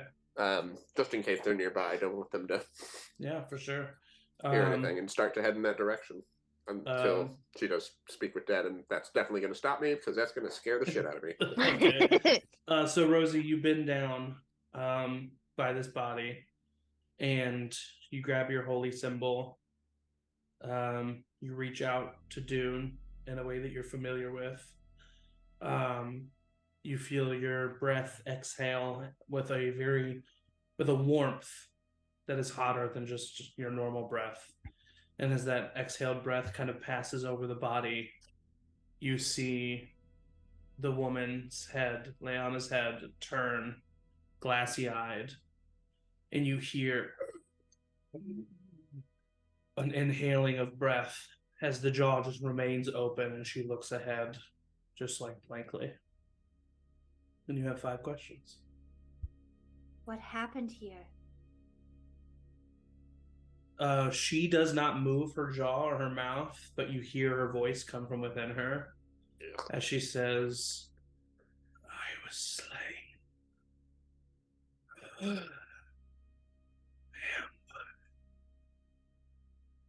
What was the last part? Ambush.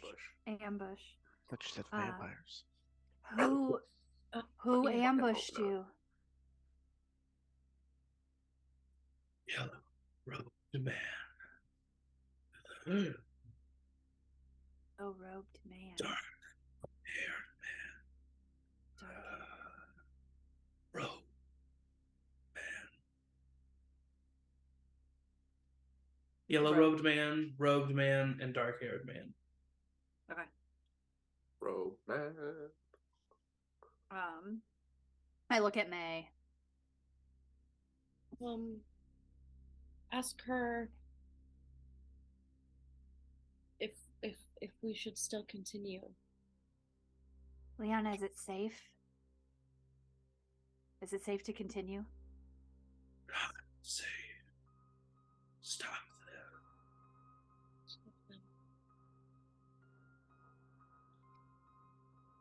Okay.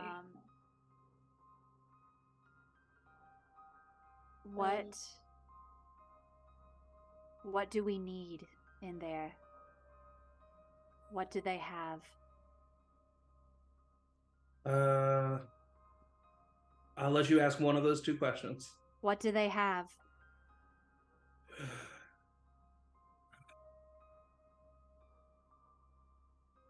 I didn't hear it. Bangs. Bangs? Bangs. You have one more question, right? Mm-hmm. Ask, well, ask her what she would like us to do with her body so we can respectfully do that. If we make it out, how can we see you to the end? Just man, I'm there.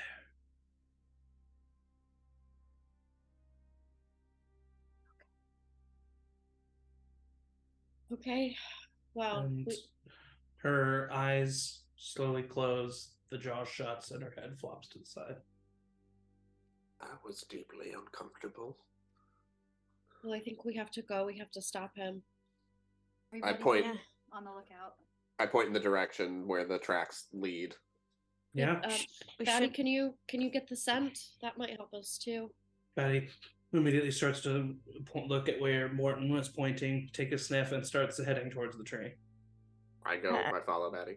Should we just tell someone that she's here before we go in? I don't. She's here. She said she's already here. I think she's exactly where she wants to be. She's of the earth, and I think she wants to return. I think so too. Yes, that's fair. I just still give like Gilmiri or someone a heads up. Yeah, the god. It kind of seems like time is of the essence. If she said stop them, maybe we can do that afterwards. Yeah, let's go. That's fair. Okay. I'm gonna hop on Batty's back as she sniffs and follows the trail. You all sprint forward. Yes, Morton. It's dark, right? It's like at night. It is at night. Yeah. Okay, just checking. Yeah, no worries. You all start to sprint forward. Maybe subverting your expectations, not really knowing what this was going to be. Mm-hmm. You go through like a 10-foot long, narrow cavern underneath the trunk of this tree, following Batty's scents and the footsteps, and then you enter into a extremely large, open chamber underneath this tree. It's hollowed out. It extends up to where you can't even see in the tree. In the middle of this tree, hanging from the unseeable ceiling, and then connecting with a root at the bottom, are two like roots of a tree that seem to have been, at one point, maybe housing something within them. But now the branches and roots have been shattered. A chunk of the top has fallen off to the side. A chunk on the bottom just sits there. And in the back corner of this tree, you see a robed, cloaked individual with their hood up, scrawling on the floor very quickly. And you see another individual standing up next to them. Long black hair that's been pushed back, wearing nobleman's clothes, very pale skin. That's pretty much all you see, as he kind of just tilts his head to the side upon hearing the sprinting party walk in. And he moves his head right back, focusing on the interior. Not the interior, the man who's scrawling on the floor. And above you, Chad, with your passive perception, you hear as climbing down from one of the walls of the tree above the entrance, moving on all fours as quickly as they can, a yellow-robed individual that lands on the ground behind the party, cutting you off from the entrance. You see long white hair falling in front of their face, a white beard that's covered, soaked in blood. As you look over, and you see a familiar face. Oh no. Oh no, it's that guy. Distorted and turned into an evil entity as Kyvor Windrake growls at you with his fangs out, clearly having just turned into one of these monstrous entities. and I need everyone to roll initiative. Guys, he gave us so many good informations. And now it's led to his death. Well, that seems to be the party. All right. Not the best, Ooh, not the nat worst. 20. Hell yeah. Go ahead and put your inner tree situation. put yourselves near the entrance. Up in that tree. Where's the entrance? At the bottom there. Kyvor is there. Oh wait, no, I need to put this on the tokens. Oh, excuse me.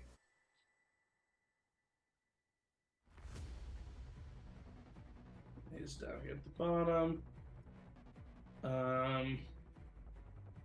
Let me see. This guy over here. You don't know who he is. The butthole is who he is. What a little stinker. A booty hole. That's a booty hole. Girl, that's a booty hole. It's one of my favorite vines in the world ever. Oh, I got 15 too. Oh, you got 16. Just Batty just goes right after me, right? Batty just goes on your turn. Yeah. Okay. One day I'll have a plus to my initiative. So I'll probably be like What over I here. dream for myself. I definitely grew complacent with my +8 initiative with Elburn.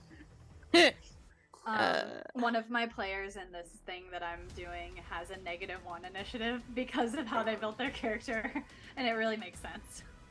That's amazing. I think Atticus had a -1 until I took the alert feat. Alert Yeah, is such a +4. alert is so helpful. Yeah. Zach, I have a question for you. Yes. When you have a second. If you're Go not- ahead. With my new level 7 feature, is it cool if I use little like boxes to track where I was? Sure, yeah. Cool. You just keep track of those. All right, has everybody put in their initiatives? Yep. Okay, at the top of the turn order, we have Rosie. Man, this is a packed battle. Yeah. So I will see that it's Kyvor. Uh-huh. Oh no. And I am going to. Oh my gosh, I have so many new things. Sorry. Ow. Many? I Oh my am God. going to Nar. move no. forward. Oh no, Kyvor. Scoot around 1, 2, 3, 4, 5. Up to here. Is this Kyvor? That's not Kyvor. Kyvor's right here at the entrance. Oh, I want to be near Kyvor. So I know we're all kind of clumped around him, but generally speaking, could I get like over here? Yes. I would say, Maewyn, I'm going to move you. You would be further in. Yeah. Edmund would be near Chad. Sydney would be near Quinn, but Quinn, I think you would be further up as well. All right, there we go. Go for it. And just because Sorry, we I'll turn this haven't down. gotten in a little battle for a while, I'm gonna use my bonus action to cast Spiritual Weapon. Okay. And it is gonna appear over here to kind of start protecting us from little situation over here, just in case. Okay. There it is. Yay! It's beautiful. It takes the form of a like it's like a mine, like not a mine cart, but like a garden cart. Okay. Yeah. yeah. Amazing. And for some roll down action, and then I'm gonna use my action to unsheath Gavar from my waist and go for an attack. All right. Roll for attack. Yeah, that is a 14. 14 is going to miss. Cool. I want to make sure pardon me whilst I make sure that I am just because here we are, and I just chatted with Dune for all these funerals and all these things. He is hanging out with me, and I am going to use my channel divinity to guided strike, turn that 14 into a 24. That'll hit. Roll for damage. Nice. All right. So that Song is slaps. 4 plus 4 plus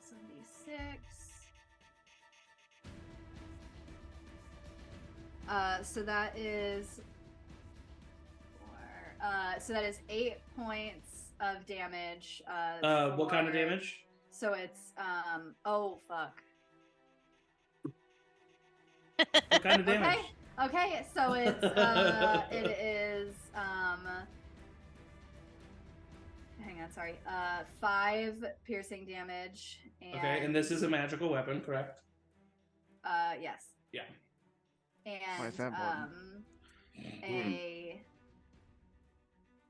I'm sorry, no. It is a 7 piercing damage and a 4 necrotic damage plus a con save, if that's... He is going to make a con save still.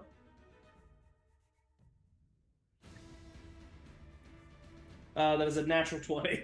Yeah, so he saves, so no extra necrotic damage. You do notice that the necrotic damage does not do as much damage as you were hoping that it would. Okay. But it does still cause damage, and he kind of looks down and growls at you, and you see no recognition from Tabor looking at you. Is that the end of your turn? That is. It is now the mysterious Pale Man's turn, who is going to step forward just a little bit and look on the direction of all of you, and you see him say, yes, the people who did all of my work for me. Wonderful. And you see emblazoned on his jacket are large letters W-E, which you have seen before. We're going to deal with this 15 years ago. And he steps forward, and he is going to look at you, Maewyn.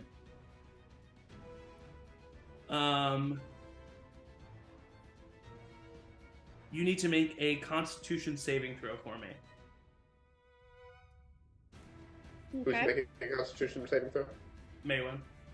Oh, thank God I can reroll natural ones. That's still not good. 9. That is a failure.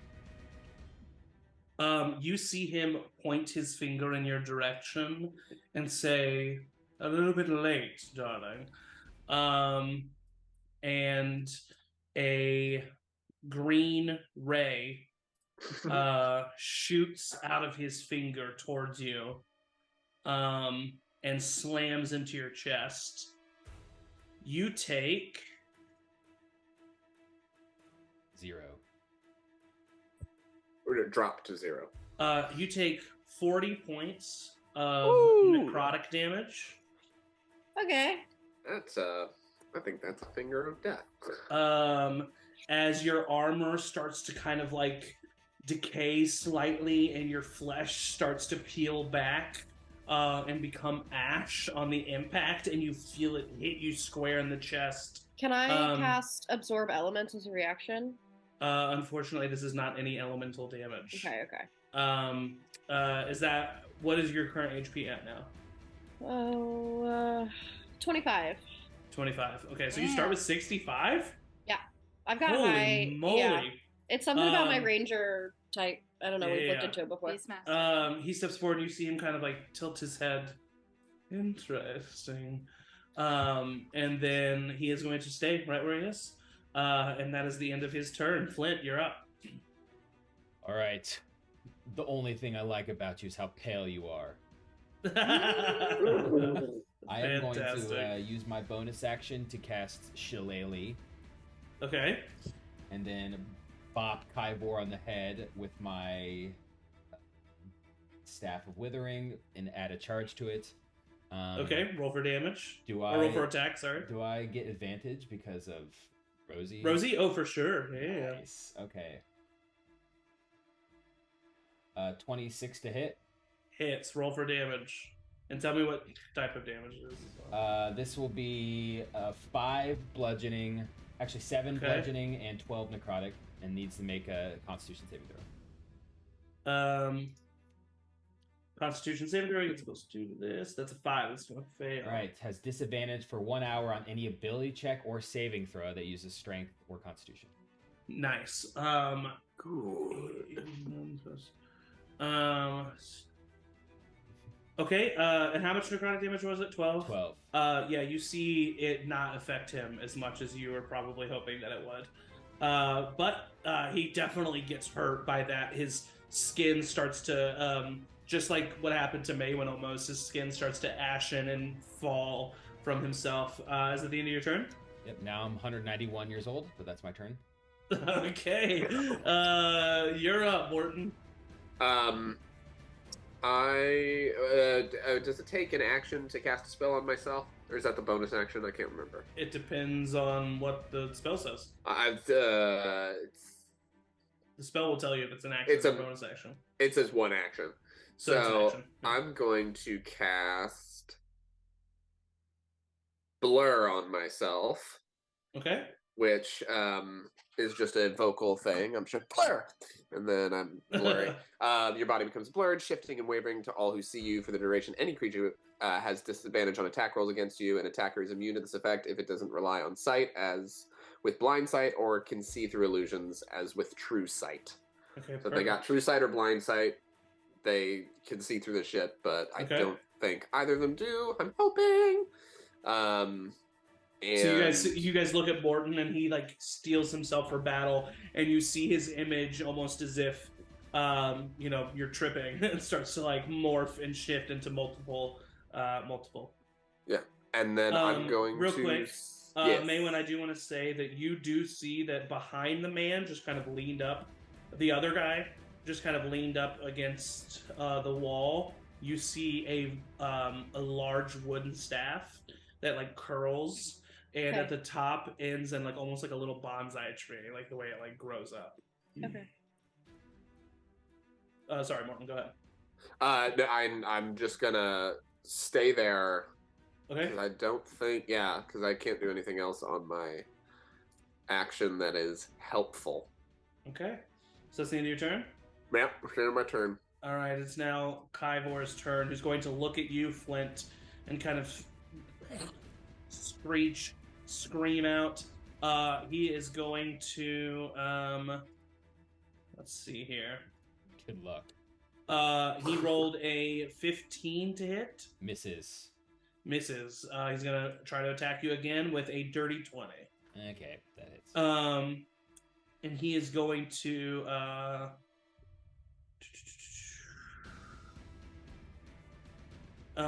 he's just going to not cause any damage, but he's going to grapple you.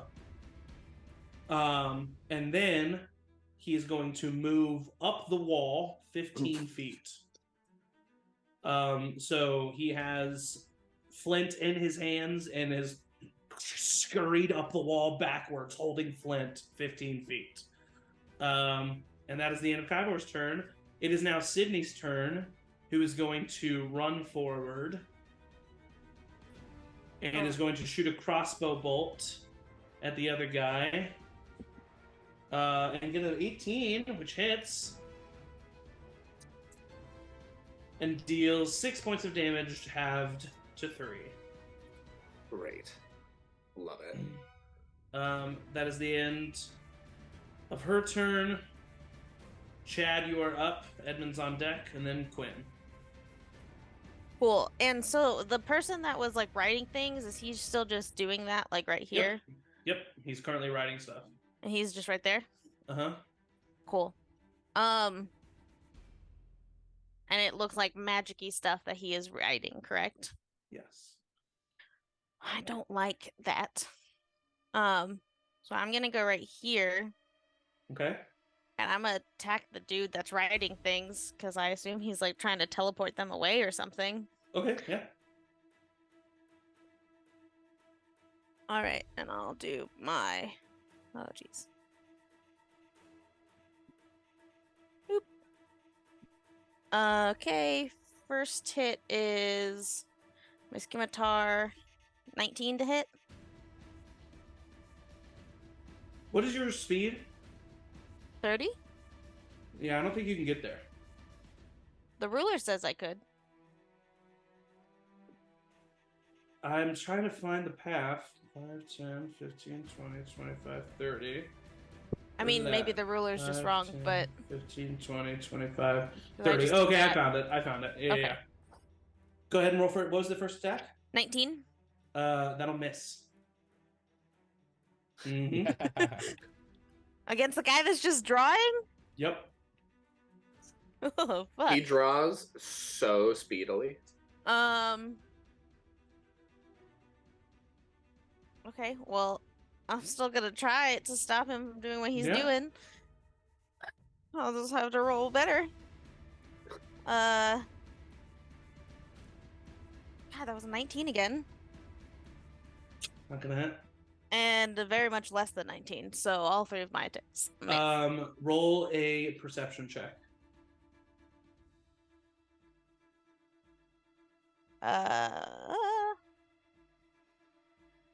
15. Okay. Yeah. Fuck. Not a good turn for Chad's rolling. No, that was terrible. Okay, that's fine. Everything's great. Do you want to use an action surge, or is that the end of your turn? Not if I can't.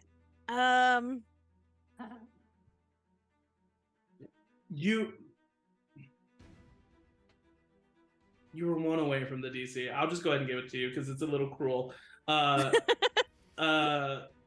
You are not attacking a person. Not at least where they actually are. Oh. Okay. You realize you're attacking an illusion, which is why your attack didn't hit. Gotcha. I mean, Shit. I think that's good to know. I'll just change that for next time. I don't want to use my action surge or anything yet. Uh-huh. I think Chad would still just like prepare all the attacks and just swipe and nothing happens. Be like, fuck. And then fail, dude. Okay. And yeah, that's it. All right, it is Edmund's turn. He is going to look up at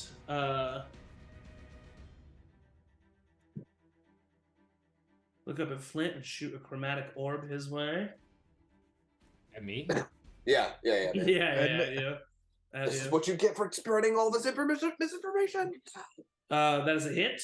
He's going to do 10 points of lightning damage to this guy. So he just releases a bolt of lightning that fires through in the air and hits Kyvor. He looks over at you, Cuinn and Morton, and says, he just yells, "Go help Chad, we've got him!" And that's what Edmund does on his turn. Cuinn. Okay. So the person that's writing something, the one that's right next to Chad. So I think.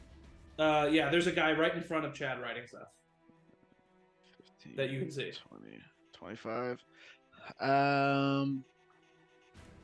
You can roll a move up. perception check to try and see what's going on if you want to. I mean, that would be my action. Yeah, it would be your action. Yeah.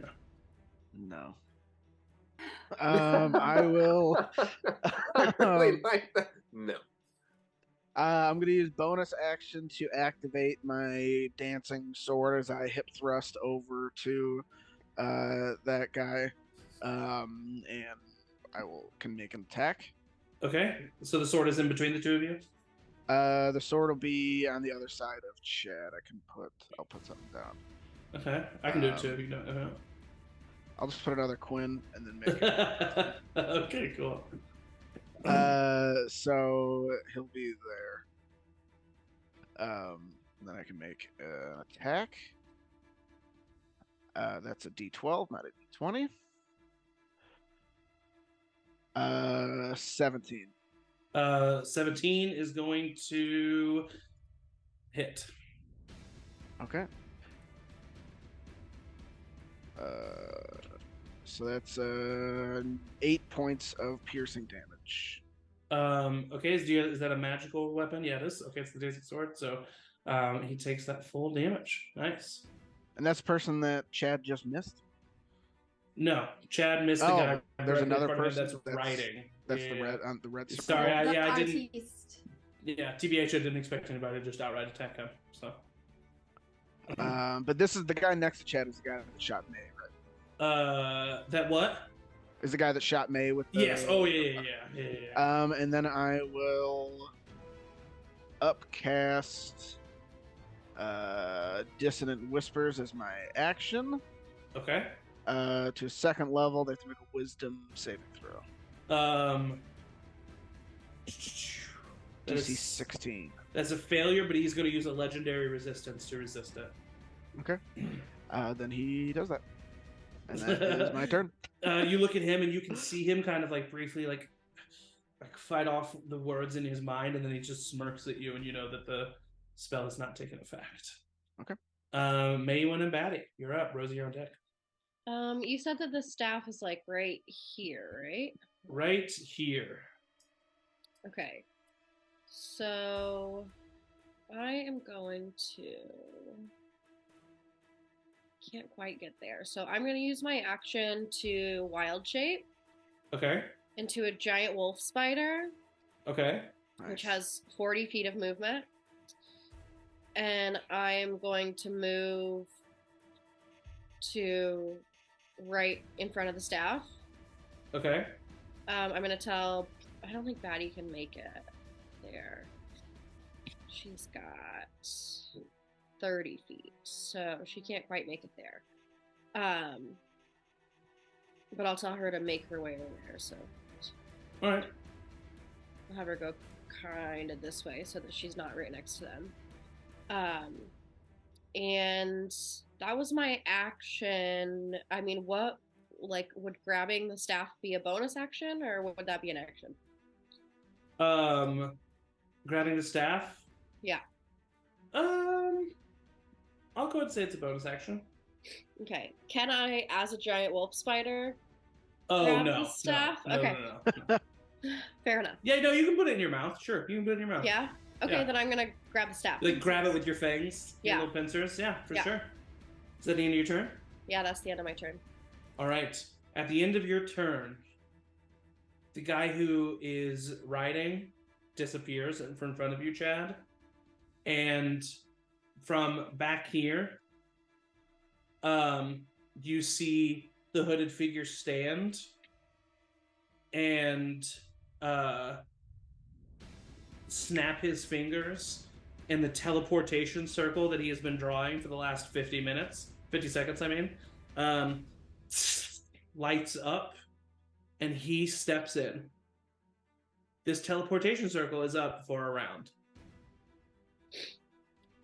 so it does not immediately go away. Your turn, Rosie. Well, I'm not over there. I will use my bonus action to move my spiritual weapon over to impale this man. Okay. As the it's in the form of Brewster's cart, so it's just gonna try to run him over. Okay. And that roll for is attack. God damn it! I'm back on my bullshit. That is only a 11, so doesn't hit. 11 is gonna miss. Yeah, I'm sorry. That's okay. And then I'm going to use my action to cast Sacred Flame up the wall to Kyvor. Yeah. Roll for well, wait, no, he rolls. He rolls, yeah, for a dex save. That is a 17. Well, that's my turn. Sorry. Okay, so you roll, so you do that. It is now Wolfram Evernight's turn. And he looks over at you, Chad, and kind of scowls. I don't like this. And he is going to... Well, you need to roll a wisdom saving throw. Is this against a spell? It is. Okay, I have advantage because I took Mage Slayer. Yes. Slay Pick. this mage.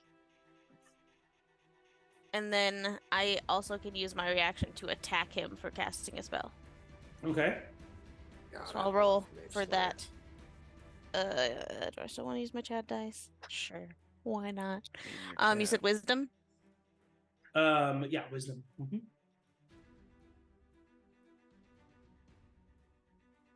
Okay, thank goodness for advantage. 18? 18 is going to succeed. You feel him try to dominate your mind, but he's not able to. And he rolls his eyes. And go ahead and roll for your attack. I stab you with my dagger. Hacha. I've rolled so many 13s. That's another 19. 19 will hit him. Great. Then he takes. Does Chad have advantage with my sword being there? Or no? Yeah. Mm-hmm. Oh, okay. You can roll let's against see if I can crit. Natural 20. Nope, didn't. It was worse. Okay, then he takes 4 piercing.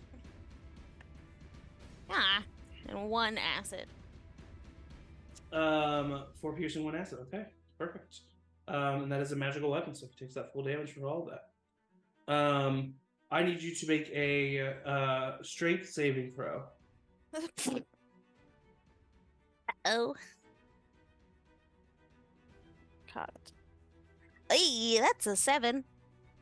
7. Well, oh wait, no, he already used his action. Never mind. I was going to say he is going to attempt to grapple you and bring you with him. But instead, he just walks into the teleport, which means you do get an opportunity attack on him if you want. But I already used my reaction, so that I wouldn't. Oh, Or is so you that don't? different? Yeah. Yeah. So he walks into the teleportation circle. Well, and damn. he- The sword, do I get an attack opportunity through and the he dancing sword or disappears. no? Sure. A sword can't grapple, right? That's The probably sword cannot grapple. I no. mean, if it's embedded deep enough. 19. 19 is going to hit. More damage. So 9 points of piercing damage. All right. Let me write that down. Okay, perfect. Flint, you're up. How far up this wall am I? Just 15 feet. Okay, I'm gonna try to break free with my action. All right, yeah. Roll a strength saving throw. Or athletic check, sorry. And he will roll one as well. Just so you know, he rolled a 7. So 19. all right. Yeah. Hell You yeah. take 2 points of damage as you fall to the ground, but land probably just like really hard on your knee, I would say. Ow. But you do have your bonus action in the rest of your turn. I am going to run over to here. Okay. And that's it. That's my turn. All right. That is the end of Flint's turn. Morton, you're up. Did I assume I turned around when Edmund was like, go get the other fucker. Yeah. Did I see Sure. the vampire like take the thing? He did not take the staff with him. Did not take the staff with him. Nope.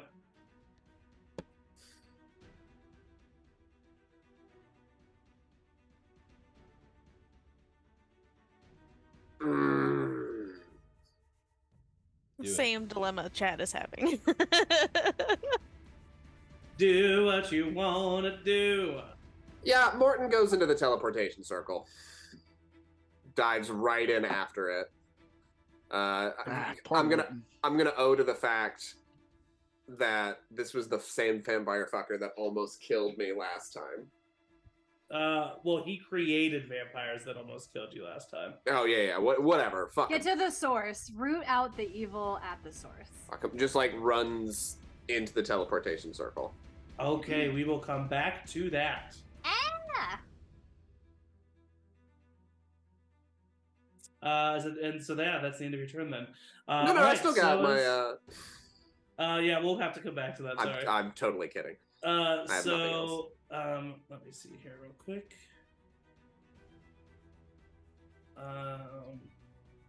What's happening? There's a map that I thought that I had that I'm not finding right now, so if you just give me just a second.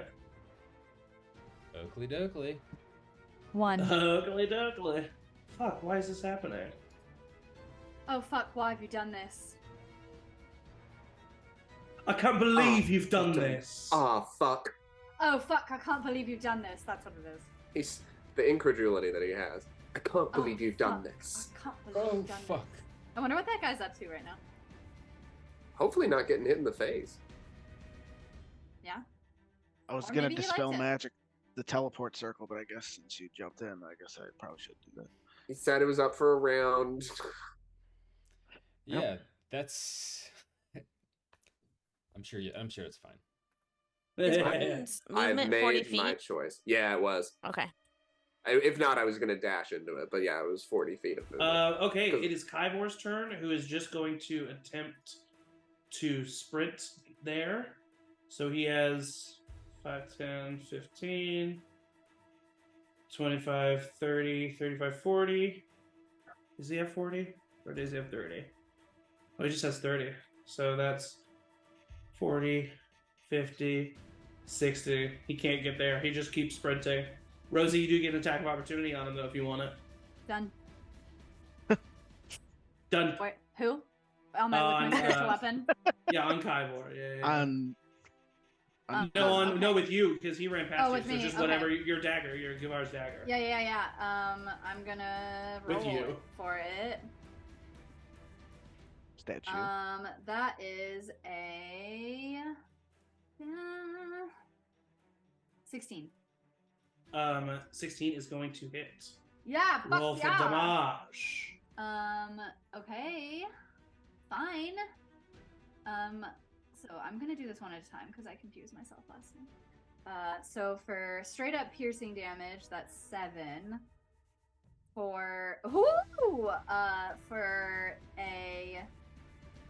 necrotic is the 6. And then he has to do a con save. Give me just a second. Make That is con a save. natural 1. Cool. So he's going to take 6d6 of necrotic damage, or whatever that means to him in his personal life.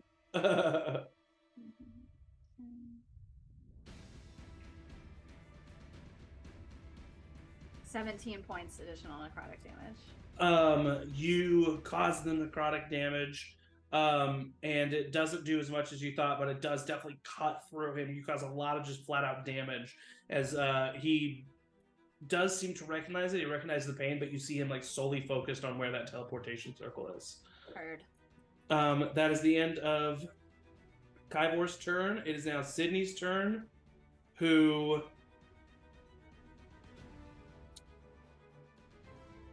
she doesn't really have a clear. Here we go. She'll move there and then shoot at Kyvor. That is a natural 1. Yikes. I almost want to roll for her to see if she hits Batty, but I won't. Is she a halfling?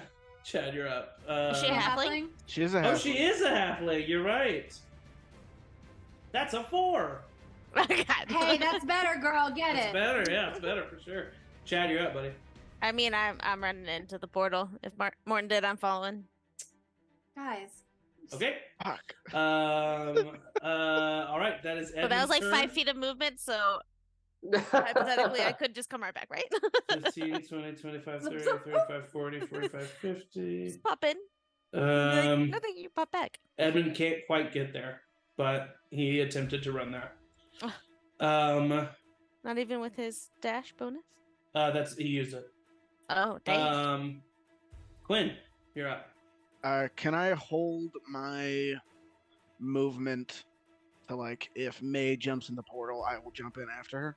Yes, you can. And I'm going to leave it in May's court, what she wants to do. Good. There you go. I'm going to have May make a That's decision toxic for both of us. behavior. Gentlemen, I wash my hand of this weirdness. Yep. I'll just look at May and give her, like, a nod. Like, whatever you want to do. With my spider legs, I go. What? All right, so that's Quinn's turn. Maewyn, what do you do? Oh, jeez. I am going to, as a giant wolf spider, attack Sir Vampire. Tabor? Tabor. So you don't go into the portal. Well, not yet. I'm right next to him, so I still have some movement. Right? Yeah. Yeah. Yep. You have plenty of movement. I hate it. But you lose Why your action. Why is that making me so nervous? I'm just trying to see how many people need to die. Jesus. It takes a short rest to attune to an item, right? I can't. I mean, it takes longer than 2 seconds in battle, yeah. Yeah. But she's chosen. Get over it.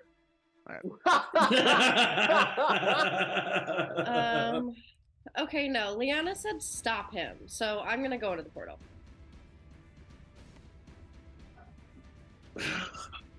I don't know what you want from me, Zach. All right. Cuinn jumps in the portal. At least 3 of us didn't die. Rosie, Flint, Edmund, and Sydney all stay behind. All of the rest of you appear in the middle of a chamber in a very nice manner. Wolfram and the hooded figure are starting to walk away, turn to look at all of you walking in. I need you to put your tokens down. Where was the portal? Yeah, where? Sorry, I right told in the very Batty to center. stay behind, by the way. Okay. Good. So we don't want Batty to get hurt. May comes in as a giant wolf spider. Morton steps in. Chad stepped in. All right. Matt just quit. Can I still use my action? I'm not quite sure how it works, to be honest. Okay. I'm just going to say this is a whole new initiative roll from We get a surprise round. I think that's how it works. I think we get a surprise round. Nope, definitely not. I'm pretty sure. Guys, can I have a surprise round? Hold on, ready? I'm not giving them a surprise round, to be honest. You're just standing there waiting for us to jump through, honestly. Okay. Wouldn't put it past him. Actually, all right. I'm gonna go get my snacks for this show. I must have put them on the. Oh, I did. I put them on the. Okay, that's better. I did 1 better. I did 7 better. I did not better. I did 10 better. All right, I'm going to start rolling everything for them in the chat of doom. Oh, Jesus. Good. That's a good sign. No. Not great. That's a sign Have that we healing made a potions? mistake. I think That's it's okay. awesome. Sometimes I think Zach doesn't think that we're gonna do things. Only You put a portal sometimes. there, Zach, we're gonna jump in every time. I'm gonna be pissed. This is horrible. Okay, so This is Shale! cold. he gets Wow. a. This is actually Wolfram gets a horrible. +4 to this. Okay. Damn. That sucks. I'm still blurry, fortunately. The other guy gets a +4 to this as well. Okay. It's 13. The other guy. All right, Oh, Cuinn. boy. Yes. Alrighty. Top of the turn order. I'm last. We got Wolfram, who is going to look at all of you and say, very, very interesting. I suppose you're done dealing with the stresses of the world, are we? He is going to... That's... well, first you see that he has healed all of his wounds from the that he has taken so far. Yeah. Thanks. Yes, he heals Naturally. 20 hit Same. points at the start of his turn. 20 points? Christ. Left. We're not and ready. you also- We're not ready. You also don't have anyone who can do any radiant damage to stop that anymore. Cheers to So death, everyone. he is going to walk up to you, Morton. Uh-huh. He gets a +9 to this. This is at disadvantage. Why? I'm blurry. I have disadvantage on all attack rolls. That is a 14 to hit you. It misses. Nice. He's going to attack you again. Yeah, why not? That is a 17 to hit you. Ah, fuck! I wish I had my armor. It just hits. He is going to grapple you. Yeah, why not? And that is the end of his turn.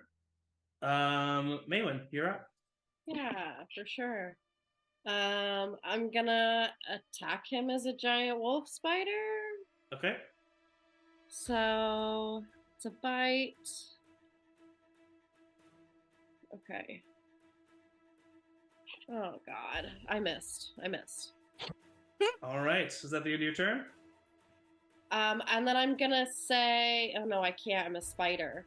Yep. I'm gonna telepathically to Cuinn say, get everybody to go the fuck back. There's no back. Did the portal close? Oh, did it close? Oh yeah, there's definitely no back. The portal's closed. Oh, okay. The portal was open for a round. Okay. Yes. Yes. All right. Let's sit in it. Let's sit in this shit. I thought I could go back. I said it was only open for a round. I said that. Yeah, Very just plainly I said that. didn't use all my movement or any actions or anything, so I figured I could pop in, But pop you back. went into it. But you went into a teleportation circle. It's I fair. mean, I just assumed it's not maybe a doorway. just be able to peek in and be like, nope, okay, bye.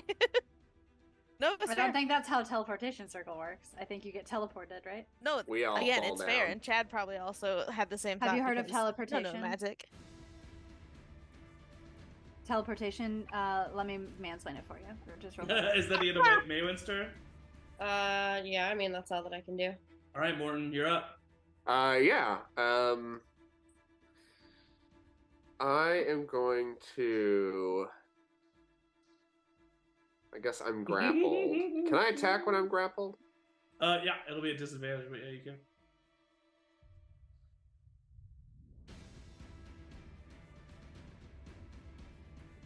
I should have not gone through. I guess I'll try. Well, no, he's a vampire. He's stronger than me. I'm gonna stab him and try to release his hold on me if I can with my +1 dagger. You can either attack him or try to escape. An attack is not going to make him drop you. That's so sweet of him. Shit.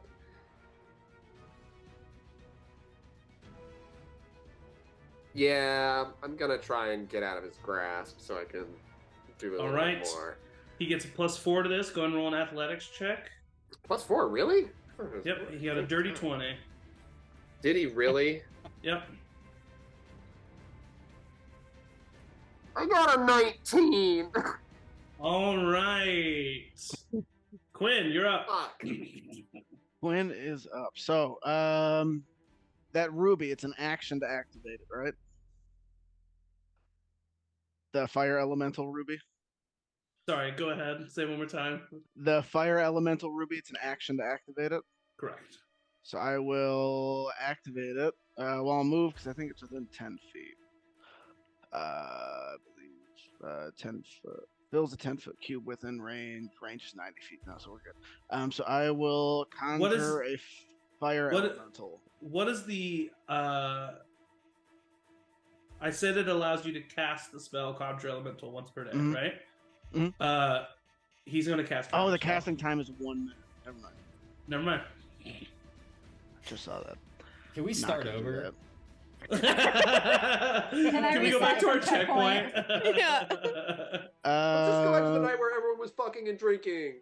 Well, I will go 5, 10, 15, 20, 25 feet. I'm assuming I don't have my dancing sword anymore, right? Because it's still in the other. Yep. He has legendary resistances. Probably immune to fear.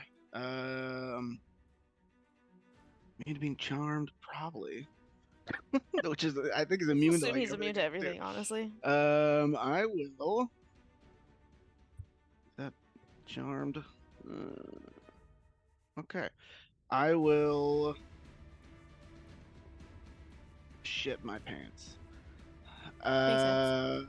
Ship them I'll where? just cast Dissonant Whispers at a first level Okay. for my action. On The whatever that guy's the big Wolfram? scary guy, Wolfram. Wisdom saving throw. Wisdom saving throw DC 16. All right, he gets +7 to this. 14. So he takes as a first level. He takes 3d6 psychic damage. Oh man, 6 psychic damage, and has to use his reaction to move as far away as possible away from me. 5, 10, 15, 20, 25, 30. Actually, no, sorry, he'll be 5, 10, 15 because it does not say he can't take Morton with him, so he'll just do that. So he just keeps dragging Morton a little bit further away. He like hisses in your direction. Why not? I'll move with him. Where is he? I already moved you. You're good. So for some attacks map, you guys are just like gonna run out of the front door of this place, or I don't know what's going on here. Excellent question. And then I'll bonus action, just yell over to May like, you made the right choice, and amazing. That's my turn. And it is now this guy's turn, the assassin. He is going to sprint over as Morton is being held by the vampire, and he's going to take his dagger and stab it into Morton. Wait, he hold will on. have... I moved me. I was by the vampire, right? Yeah, I've already moved you. I don't know why you keep moving yourself. Oh, I wasn't. No, I looked. I wasn't by the vampire when I checked it. Well, on my screen right now, you are by the vampire. Oh. Sorry. On my screen, you guys aren't even in the room. God damn it. Okay, so he's going to get advantage on this. Yeah. Wouldn't it be a straight roll if I'm still blurred? I don't know if you are still blurred. Are you? Does being grappled break my concentration? Oh, if it's, then I'll leave that up to you. He has Constitution saving throw. He has physical contact over Right. you. I'm talking about the assassin. No, I know, but I just feel like if he's holding you, he would just attack who he's holding. That's fine. I'm just double checking. No, I'll make it a straight roll. He gets a +6 to this. I'm gonna get stabbed anyway. That is a 23. Yeah, I'm gonna get stabbed. Stab me. You take 9 points of piercing damage. Great. Let's see, that's... And then... that is 25 points of poison damage. I have resistance to poison damage from so that'll be halved to 12. Great. And then you need to make a Constitution saving throw. Thanks, Sophie. Great. Even when you're not here, you're still here. Yeah, thank God, Sophie. That is a 15. 15, that'll succeed, so you're only going to take half this damage. Christ. 14, halved to 7, halved to 3 more points of poison damage. Great. He is then going to attack you again. Good. That is a 19 plus 6. Jesus. That hits. Yep. He does 7 points of piercing damage to you. Yep. And then 30 halved to 15 points of poison damage. Yep. And you need to make another Constitution saving throw. Hope I make it. That is a 19. 19 is going to succeed. You take 9 halved to 4 halved to 2 points of poison damage. Man, thank God that halved, and thank God for use armor because I'm at 2 hit points. I was at 50. Chad, you're up, buddy. All right. Well, knowing who just did the most damage and not enjoying the last assassins that I had to deal with, I'm gonna flank that guy and just try to pummel the shit out of him. Do it. Pummel. Okay, advantage. Yep. Okay, so that's first one's a 17 on the die plus 6. Hits. Roll for all 3 attacks first. Okay. Nat 20 on my second attack. Nice. Roll for your third attack. 22 to hit. Does that hit? I assume. Yes. Sorry. Okay, this is good. All right, so first attack. There's a lot of stuff I have to read. Apologize. You're fine. First attack is just with my scimitar. 6 piercing for my first attack. Okay. Yeah. Will you just give me the damage full on? He's gonna take all of it. Yeah. So if you don't mind just adding it all up for me.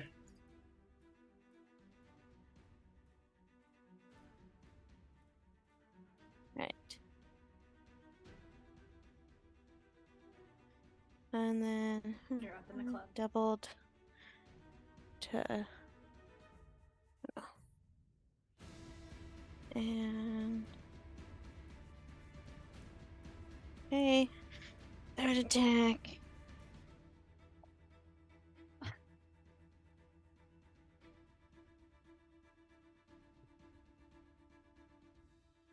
Okay, so then I pull out a cigar. math is hard, y'all. Okay. Vampire, hopefully. It's been 3 seconds. Do you need difference between acid and piercing, or is it No, all for him, he's taking it all. cool? 32 points of damage. All right. He looks hurt, but he is still standing. He's actually, I mean, he's okay, but he's hurt for sure. That hurt him. Chad just comes up behind the guy and shakes him. Then just for fun, I'm gonna do another action to attack him 2 more times. All right. So maybe he'll focus on me and not Morton, and not kill him. 20, coughing up blood. 21 to hit, and 20 to hit. Yeah, 20 hits. Okay.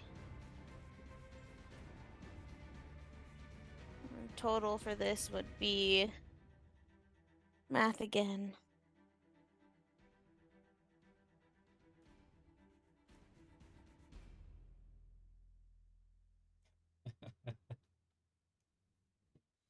Total of another 16 for 2 hits. All With my right. dagger. He's looking hurt now. He's bloodied, but he's still standing. That's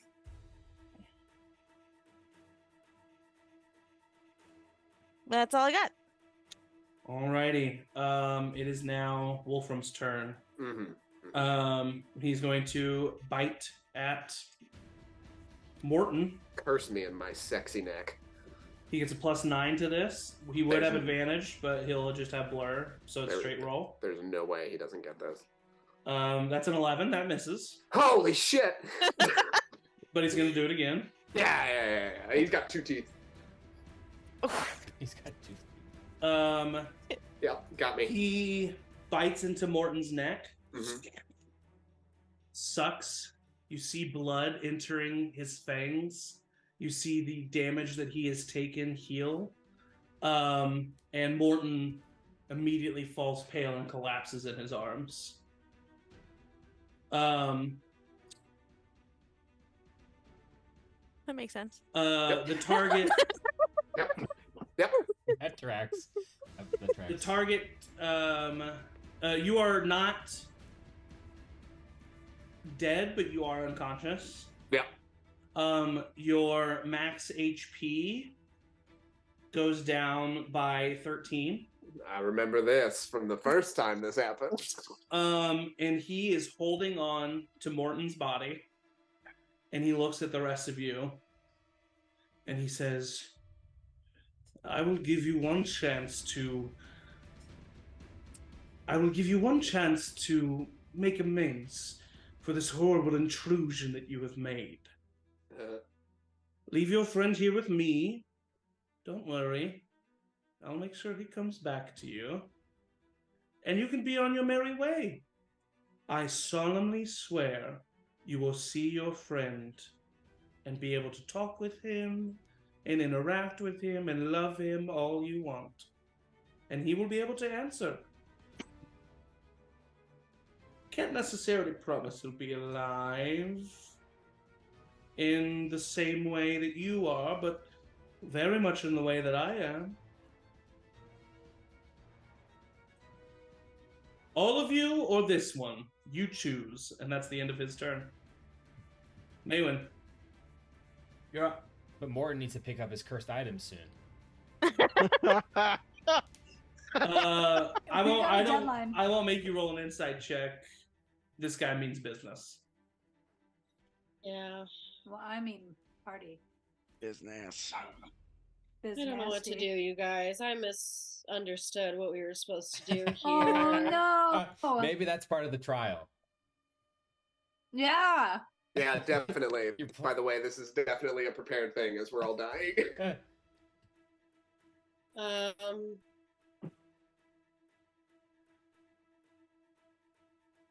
Can I...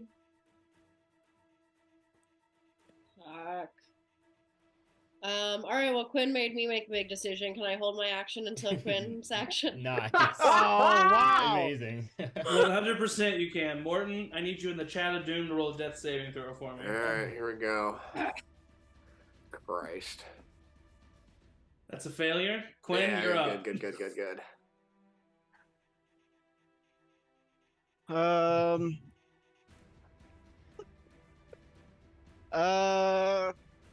I don't trust the fucking vampire.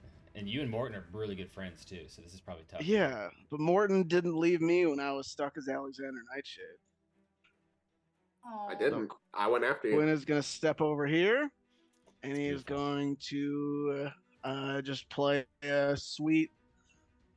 He's going to bonus action Unsettling Words on the vampire boy that did Morton. So he gets a -4 to the saving throw, and he is going to cast Hypnotic Pattern. Okay. So they both need to make a Wisdom saving throw. All right. Wolfram gets a +7 to this. -4. That's gonna succeed. The assassin gets a +0 to this. 15. So he fails. Is charmed, incapacitated, and has a speed of 0. Alrighty. Wolfram looks over at you, Cuinn. Oh, pity. I really was hoping to get some rest this evening. Is that the end of your turn, Cuinn? Action, bonus action, movement.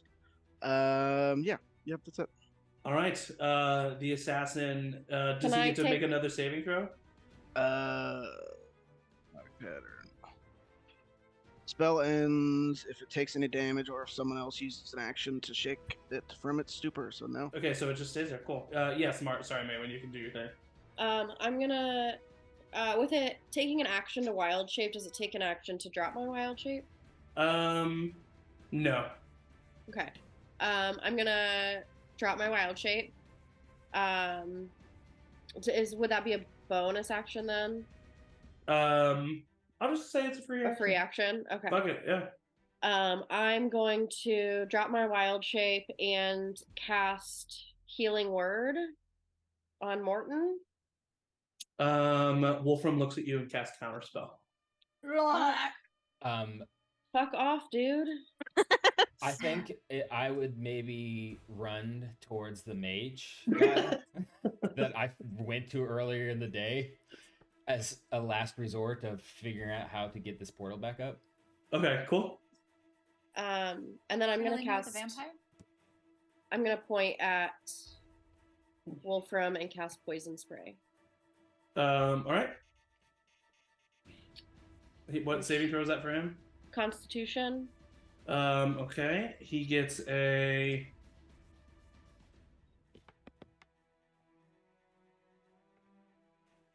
+4 to this. Dirty 20. I'm really not proving myself. I've been downright useless. After you do that, though, he looks over at you and he says, "Oh, sorry, Chad, you're about to go up, but I skipped you. I didn't mean to. I can just go back to the. How dare? Before you, he looks at you and he says, "It's fine, because I don't want to deal with this one final offer. You can take your measly little friend back, but give me the staff." You'll never get the staff. All right, Chad, you're up. Cool. I can likely tell that this dude is charmed now, right? Because he's kind of gone into like a You've seen me do this before. Yeah. Cool. Definitely. Now I'm just gonna yeet myself around, and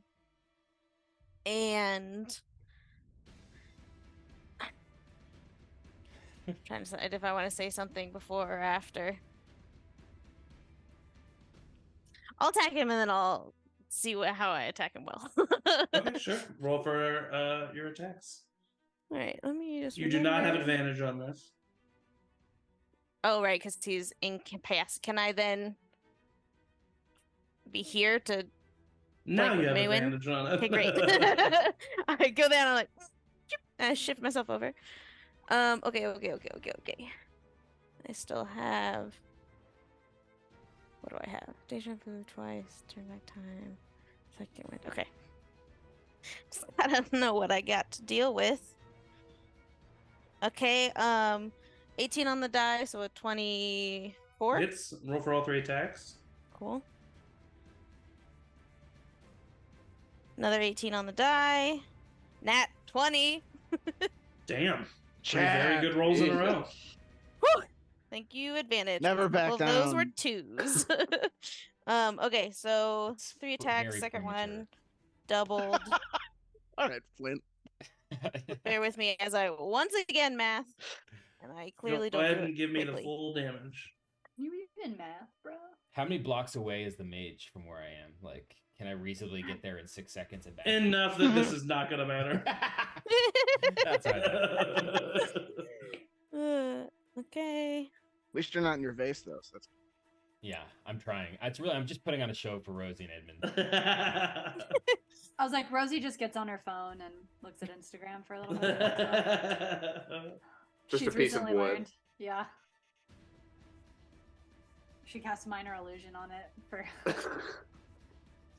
what are That the sounds odds this magic, vampire probably. likes jazz?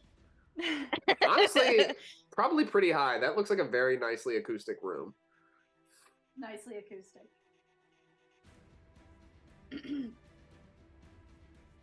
36 points total.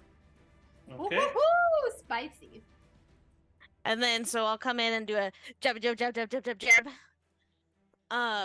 And then say, basically just give the take me instead, let the rest of them go speech.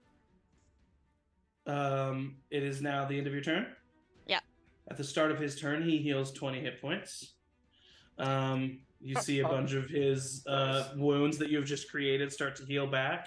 He looks back at you and smiles and say, "Oh, I offered you that chance. You chose to deny it."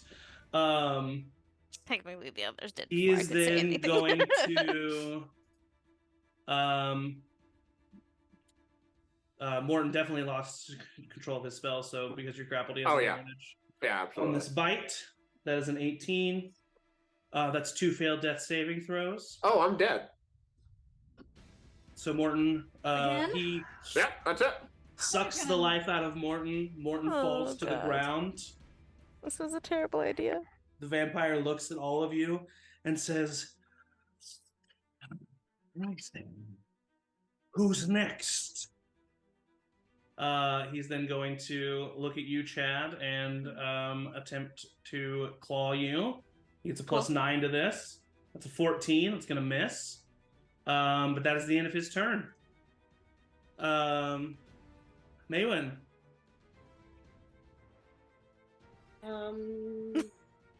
I'm so stressed, you guys. I am going to attempt to cast Charm Person. Okay, yeah, sure.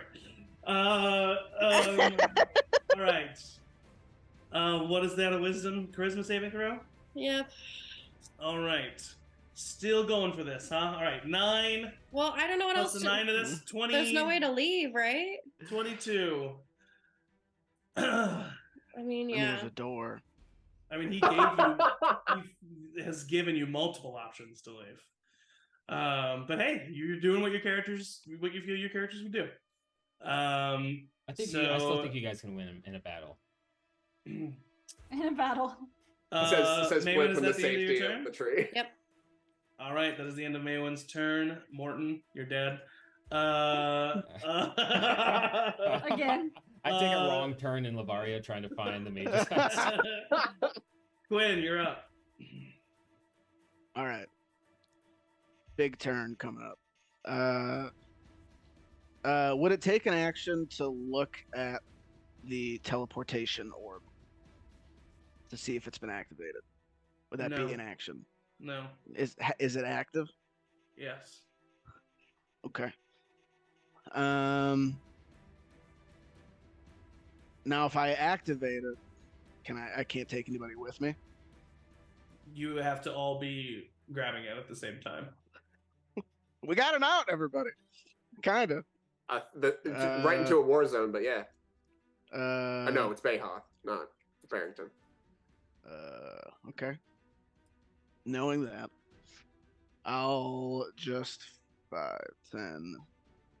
I think I can move through people's spaces if they're bigger than me. I will say, you do remember one thing about that orb. If you activate it and you all teleport, that orb is just stuck there floating midair with his chance to just follow you. Oh yeah, that's right. Because it's a 2 use. Use. He would have to figure that out, and you might have time to do something. We have some backup. We have some Bayhoff backup. A hand comes back through the portal and taps it, so it's a second use. 20.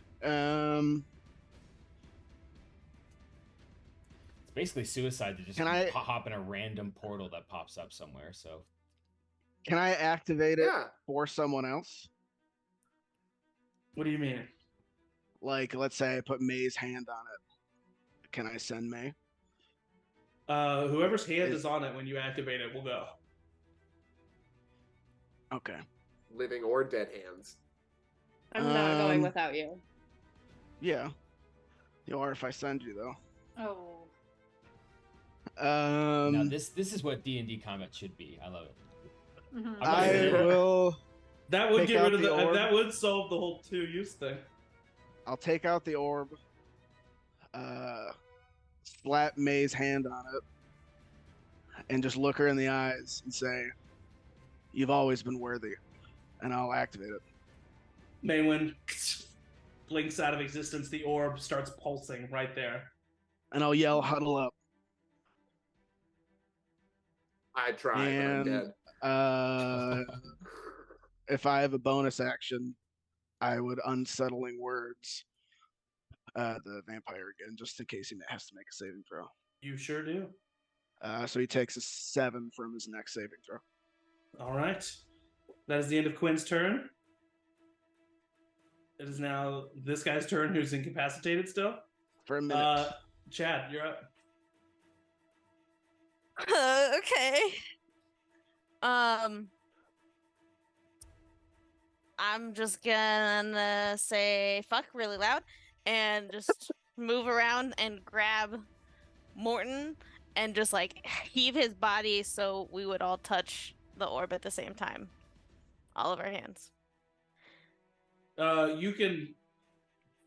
I mean, the thing has to be activated.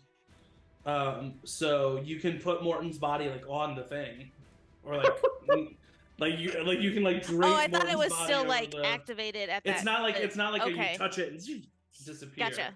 Then yeah, I would just drag us both to the orb and just like look for Cuinn. Or actually, sorry, no. Sorry. Once it has been activated, it is a touch and just disappear thing. But if you do that, then Cuinn is not going to be able to go with you. Wait, I would wait for Cuinn. Could you actually? I mean, it's your call.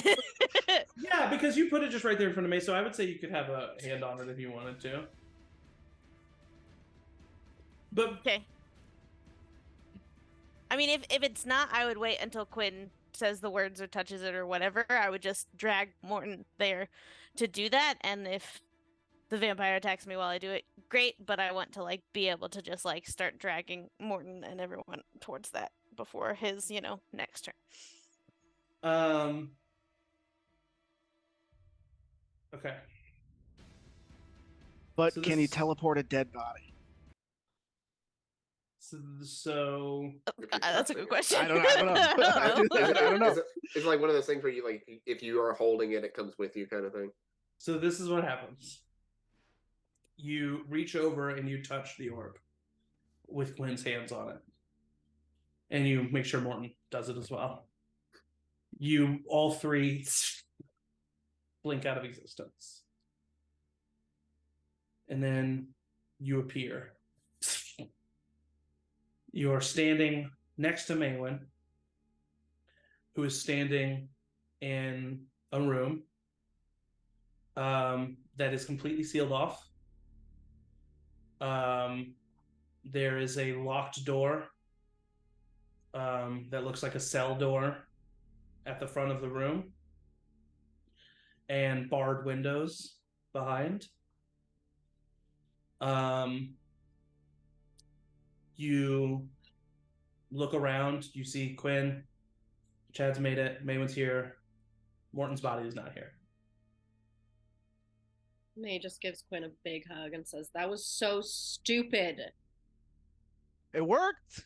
It worked, but it was so stupid, Cuinn. I'm just frantically looking for Morton's body, even though I know it's not here. I'm very upset. I'm like, where? Make an investigation check. I'm lost have the staff? Like his freaking severed hand or something. I'm gonna lose my mind. Investigation. 13. You don't find Morton's hand or the rest of his body, but you do look out one of the barred windows just to kind of get like the lay of the land, and you are looking across a street. And across the street, you see a large building, a large home, it looks like, with a circular like gazebo area towards the top. So that seems to be protruding from the house. Large glass windows on the area. And looking through, you see Wolfram Evernight looking around confused as you were looking across the street and inside Wolfram's home, who is in Bayhoff, as he has been working with the Silver Steps. And you see him looking around confused, and you see him grab Morton's body and start to drag it out of the room after slapping the assassin in the face. Oh, good. Fuck.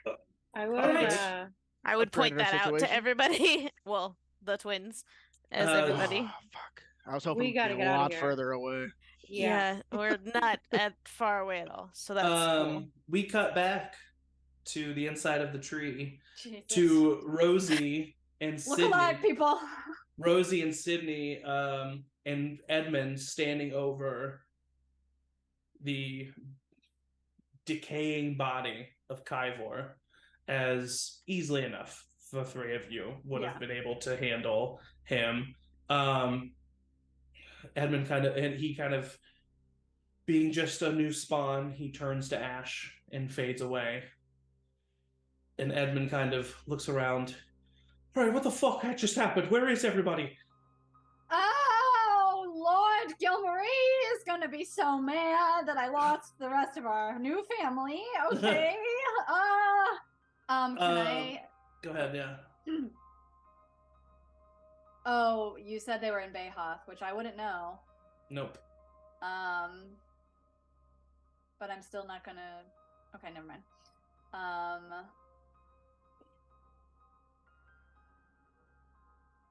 No, I'll do it because I'm Rosie and I don't know any better. I would cast Locate Creature at 4th level, but it's only up to 1,000 feet. So yeah, you unfortunately do not get any. So I reach out and that. like. Are they anywhere nearby? No. Does anyone remember if it's 2 left and a right to the mages or 1 left? I would say just run back here to ask. I would say, Flint, you were able to get Braze. You knew where he was. He was working on the items. Mm-hmm. And the 2 of you run back inside this tree trunk.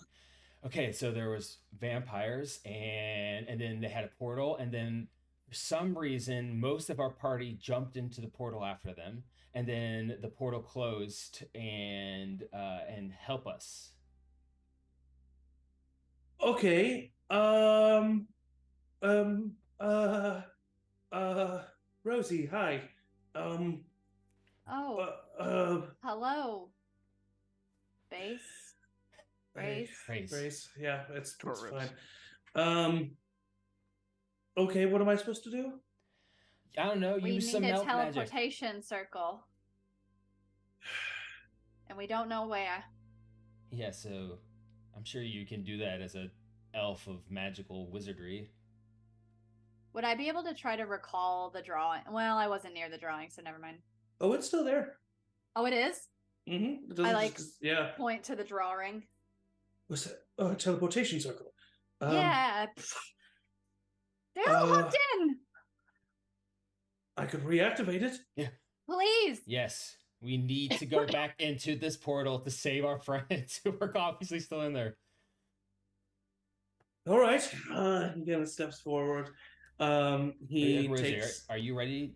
Is this what we want to do? I assume so. We have to go. Well, we can't split the party. I can't lose more of my family. Yep. All right. Let's do this. And then, how did this work? Can we just step in and then quickly step right back out? Or No. Okay, that's good to know. Yeah, because you step in and you complete the process of teleporting. Like that's the whole thing. It's okay, a thing. That makes sense. It's not just like no time passes at all. Well, you don't gotta mansplain it to us, Braze. Okay, we get it. You're incredibly intelligent. All right. He casts teleportation circle, and it lights up in a dull blue light, and you're able to step through it if you would like. You don't have much time. Let's do this. Edmund, okay. Sydney, you don't have to come if you don't want to, but we need to. I've always got chats back. Always. And he steps in. Someone tell Gilmarie. Sydney, please tell Gilmarie. Sydney says, okay, I guess I'll stay behind. If I die one day before I see my son, and I jump in. I really thought it was going to close before you finished that sentence. All of you appear in this large open room. Chad, you happen to be looking into the room. The door has just closed as they've dragged the body out. Yes. And all of you see Edmund, Rosie, and Flint appear in the room. Oh, it's beautiful.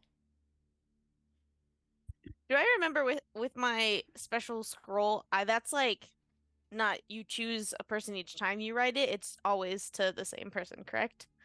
No, you can choose a person. Okay.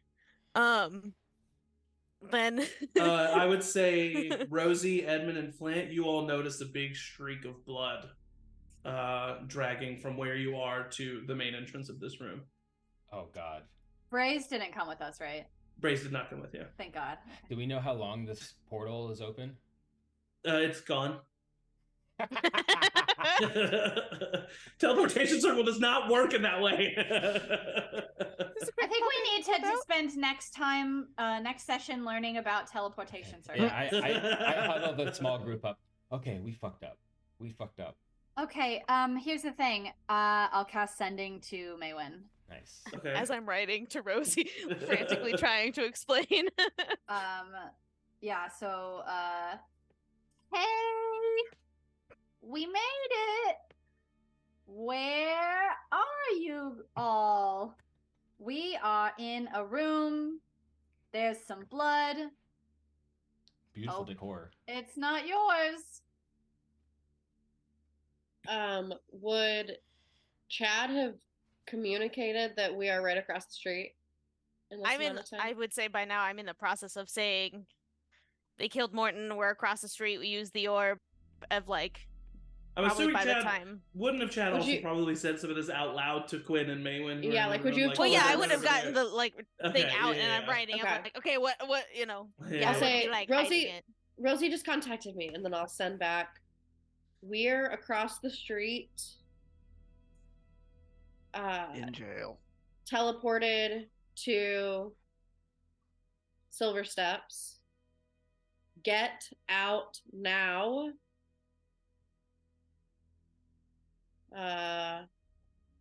Hide. We will get out and find you. I'm so sorry. Is that orb still? The orb isn't there. Is it there? They all went through it, right? So wouldn't. It would be there. So I would also say grab the orb. Yeah, the orb is there. Okay. Yeah. Right. Okay, so if I need to take away that I'm so sorry, I'd say grab the orb. Actually, you could teleport to them, or they could teleport to you. We've used it twice. Oh, but is it per day, or is it just per activation? Did I say per day? You said twice per day. Okay, cool. Okay.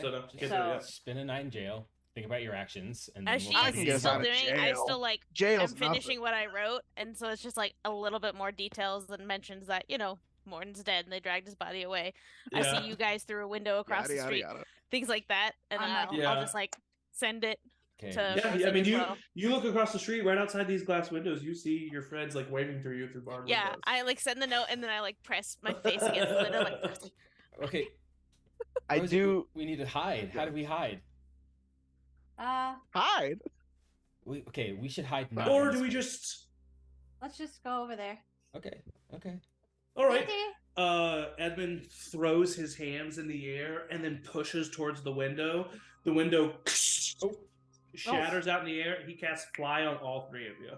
Oh, wow. Okay, I was going to do the stealth thing, but...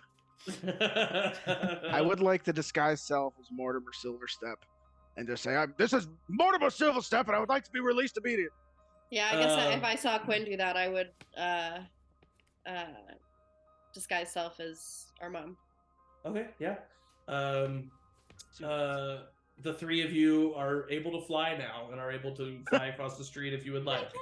Edmund, I don't need it, and I activate my warlock ability to hover off the ground. Actually, that's true. Actually, hold on, let me see. What level spells does he have?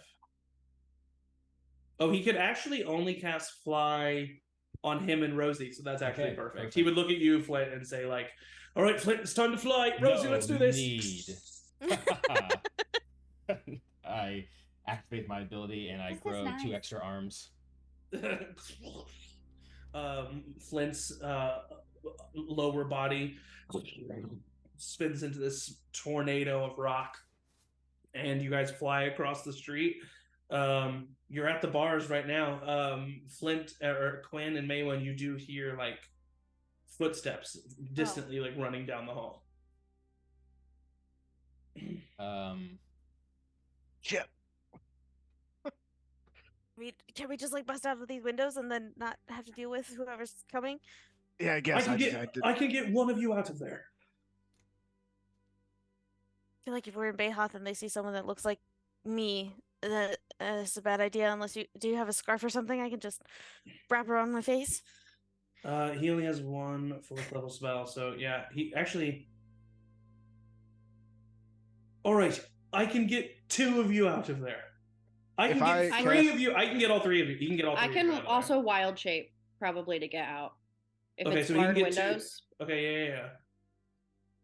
What do you do? Whatever you got to do it. And I would say now we hear footsteps. He reaches in while flying and he grabs Chad. Chad just grabs your hand of like. He grabs Chad's hand. He casts Dimension Door, both of Yes. you Amazing. pull away and land on the ground. He looks at you, grabs your head. Hold on, and he flies back up. And he grabs Cuinn this time. And looks over at Maewyn. All right, hop on. Okay, yeah. What do you wild shape into? I will wild shape into a spider. You wild Just shape a into a regular spider. spider. You crawl up Edmund's sleeve. He looks at you, Cuinn. This is going to be a little loud. And he's going to cast Thunderstep. And the wall between the two of you breaks open. I'm going to say Cuinn is smart enough to grab the other orb that is in this room. So you know how. I mean, I don't know, Cuinn. Maybe I'm Yeah, wrong. I would. It's just to save our lives. It's a good orb. And the wall shatters. This is a prison meant for normal thieves. This is like somewhat easy like for you to. You could have just done the thunder step and broken the wall, but all right, let's get out of here. I also could have done all this, by the way. Why didn't you then? I was paralyzed by inaction. I'm sorry. So all of you now have landed on the city street, and you are all together, minus Morton. We I know- gotta get Morton. We know where we can hide. I know some places we can hide. I mean, Where are we? Bayhawk. Welcome to Bayhawk, my hometown. And we will cut away right there. Welcome to Bayhawk. And we will cut to Morton. Oh no. Yeah. Morton. You open your eyes and you are floating next to your body. Not again. God damn it. And you look down and you see everything that I have just described continue to commence. Your other friends leaving, teleporting away, Chad attempting to get your body out of there but not able to. You find yourself paralyzed in this ethereal plane, not able to actually make contact, not able to do something. And then you see Wolfram take your body, start to drag it away. As you begin to follow that, you hear a noise just as the door is shutting. You turn back, you see Rosie, Flint, Edmund all coming through. In this ethereal state, would you follow them or would you follow your body?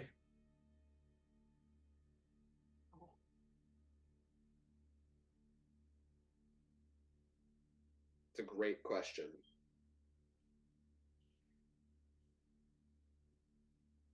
I think Morton's inclined to see what's going to happen to his body, but he wants to like give a feeling towards one of them, like like an interstellar thumbing of the fucking tesseract. Like I'm around, but something. Yeah. But because I obviously can't speak to them or be like show up in front of them and go, "Hey, come get me." It's like Morton's limited knowledge of like death, like magical death and stuff would probably lead him to believe he should probably be closer to his body if a vampire has it. So you choose your body? I'm just asking for clarification. No, I know. I'm weighing out if me wants to know. Yeah. Roll a dice about it. Yeah, I'll roll in the chat and do something. I don't know. A deed. Evens, you follow your body. Odds, you follow us. Wow. There you go. I'm not Good looking. roll. All right, you're following your body. All right. You follow your body.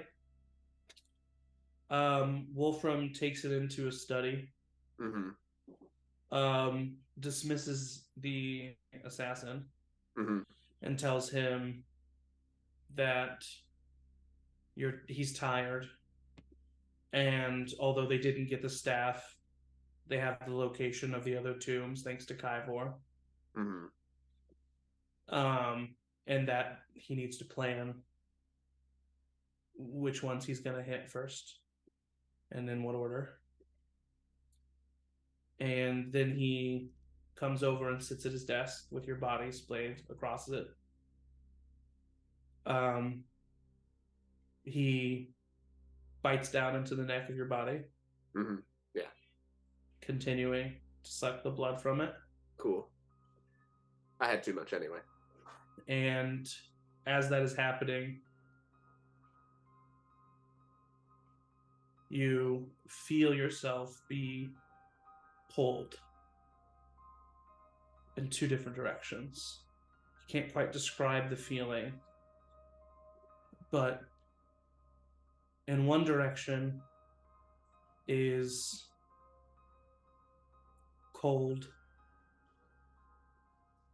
lonely, silent, and the other direction is hunger, power, rage. What direction does Morton choose? He wasn't ready to die. He's going to go towards power, hunger, and rage. He was not ready to die. That is where we will stop this episode. And we will pick back up next week. I feel good about myself. What happens? Yeah, so we'll see what happens next week. Thank you all so much for watching. Emotionally hard session, so thank you to my players. I really appreciate it. Lots to decompress from that. Tomorrow night, at 7 p.m. Central, right? 7, Matt? Yeah. We have the premiere of March Madness 2.0, Bugs in Space. I don't know what we're calling it, but It's not the exact same feel as this session. But if you want to see me, Eric, Sophie, and a special guest be goofity goofballs underneath the direction of one Matthew Schwartzwalder, then please join us tomorrow night at 7 p.m. Central, followed by the season finale of season 3 of The Remains at 6:30 p.m. Central. Emotional week for charmed persons. I can confirm that we will have a special guest on Wednesday. Excited to see who that is going to be. And then next Sunday at 2 p.m. Central, what is the party going to do that they're in Bayhoff? Is Morton going to be able to return with any modicum of his own personality? Find out. And stay tuned at Charmed Persons on all social medias to stay updated on streams and uploads and events and stuff like that. And thank you to my players, the best players a GM could ask for, truly able to deal with me in these chaotic situations. I'm much appreciated. And we cause. As always, everybody say bye. Bye. Bye.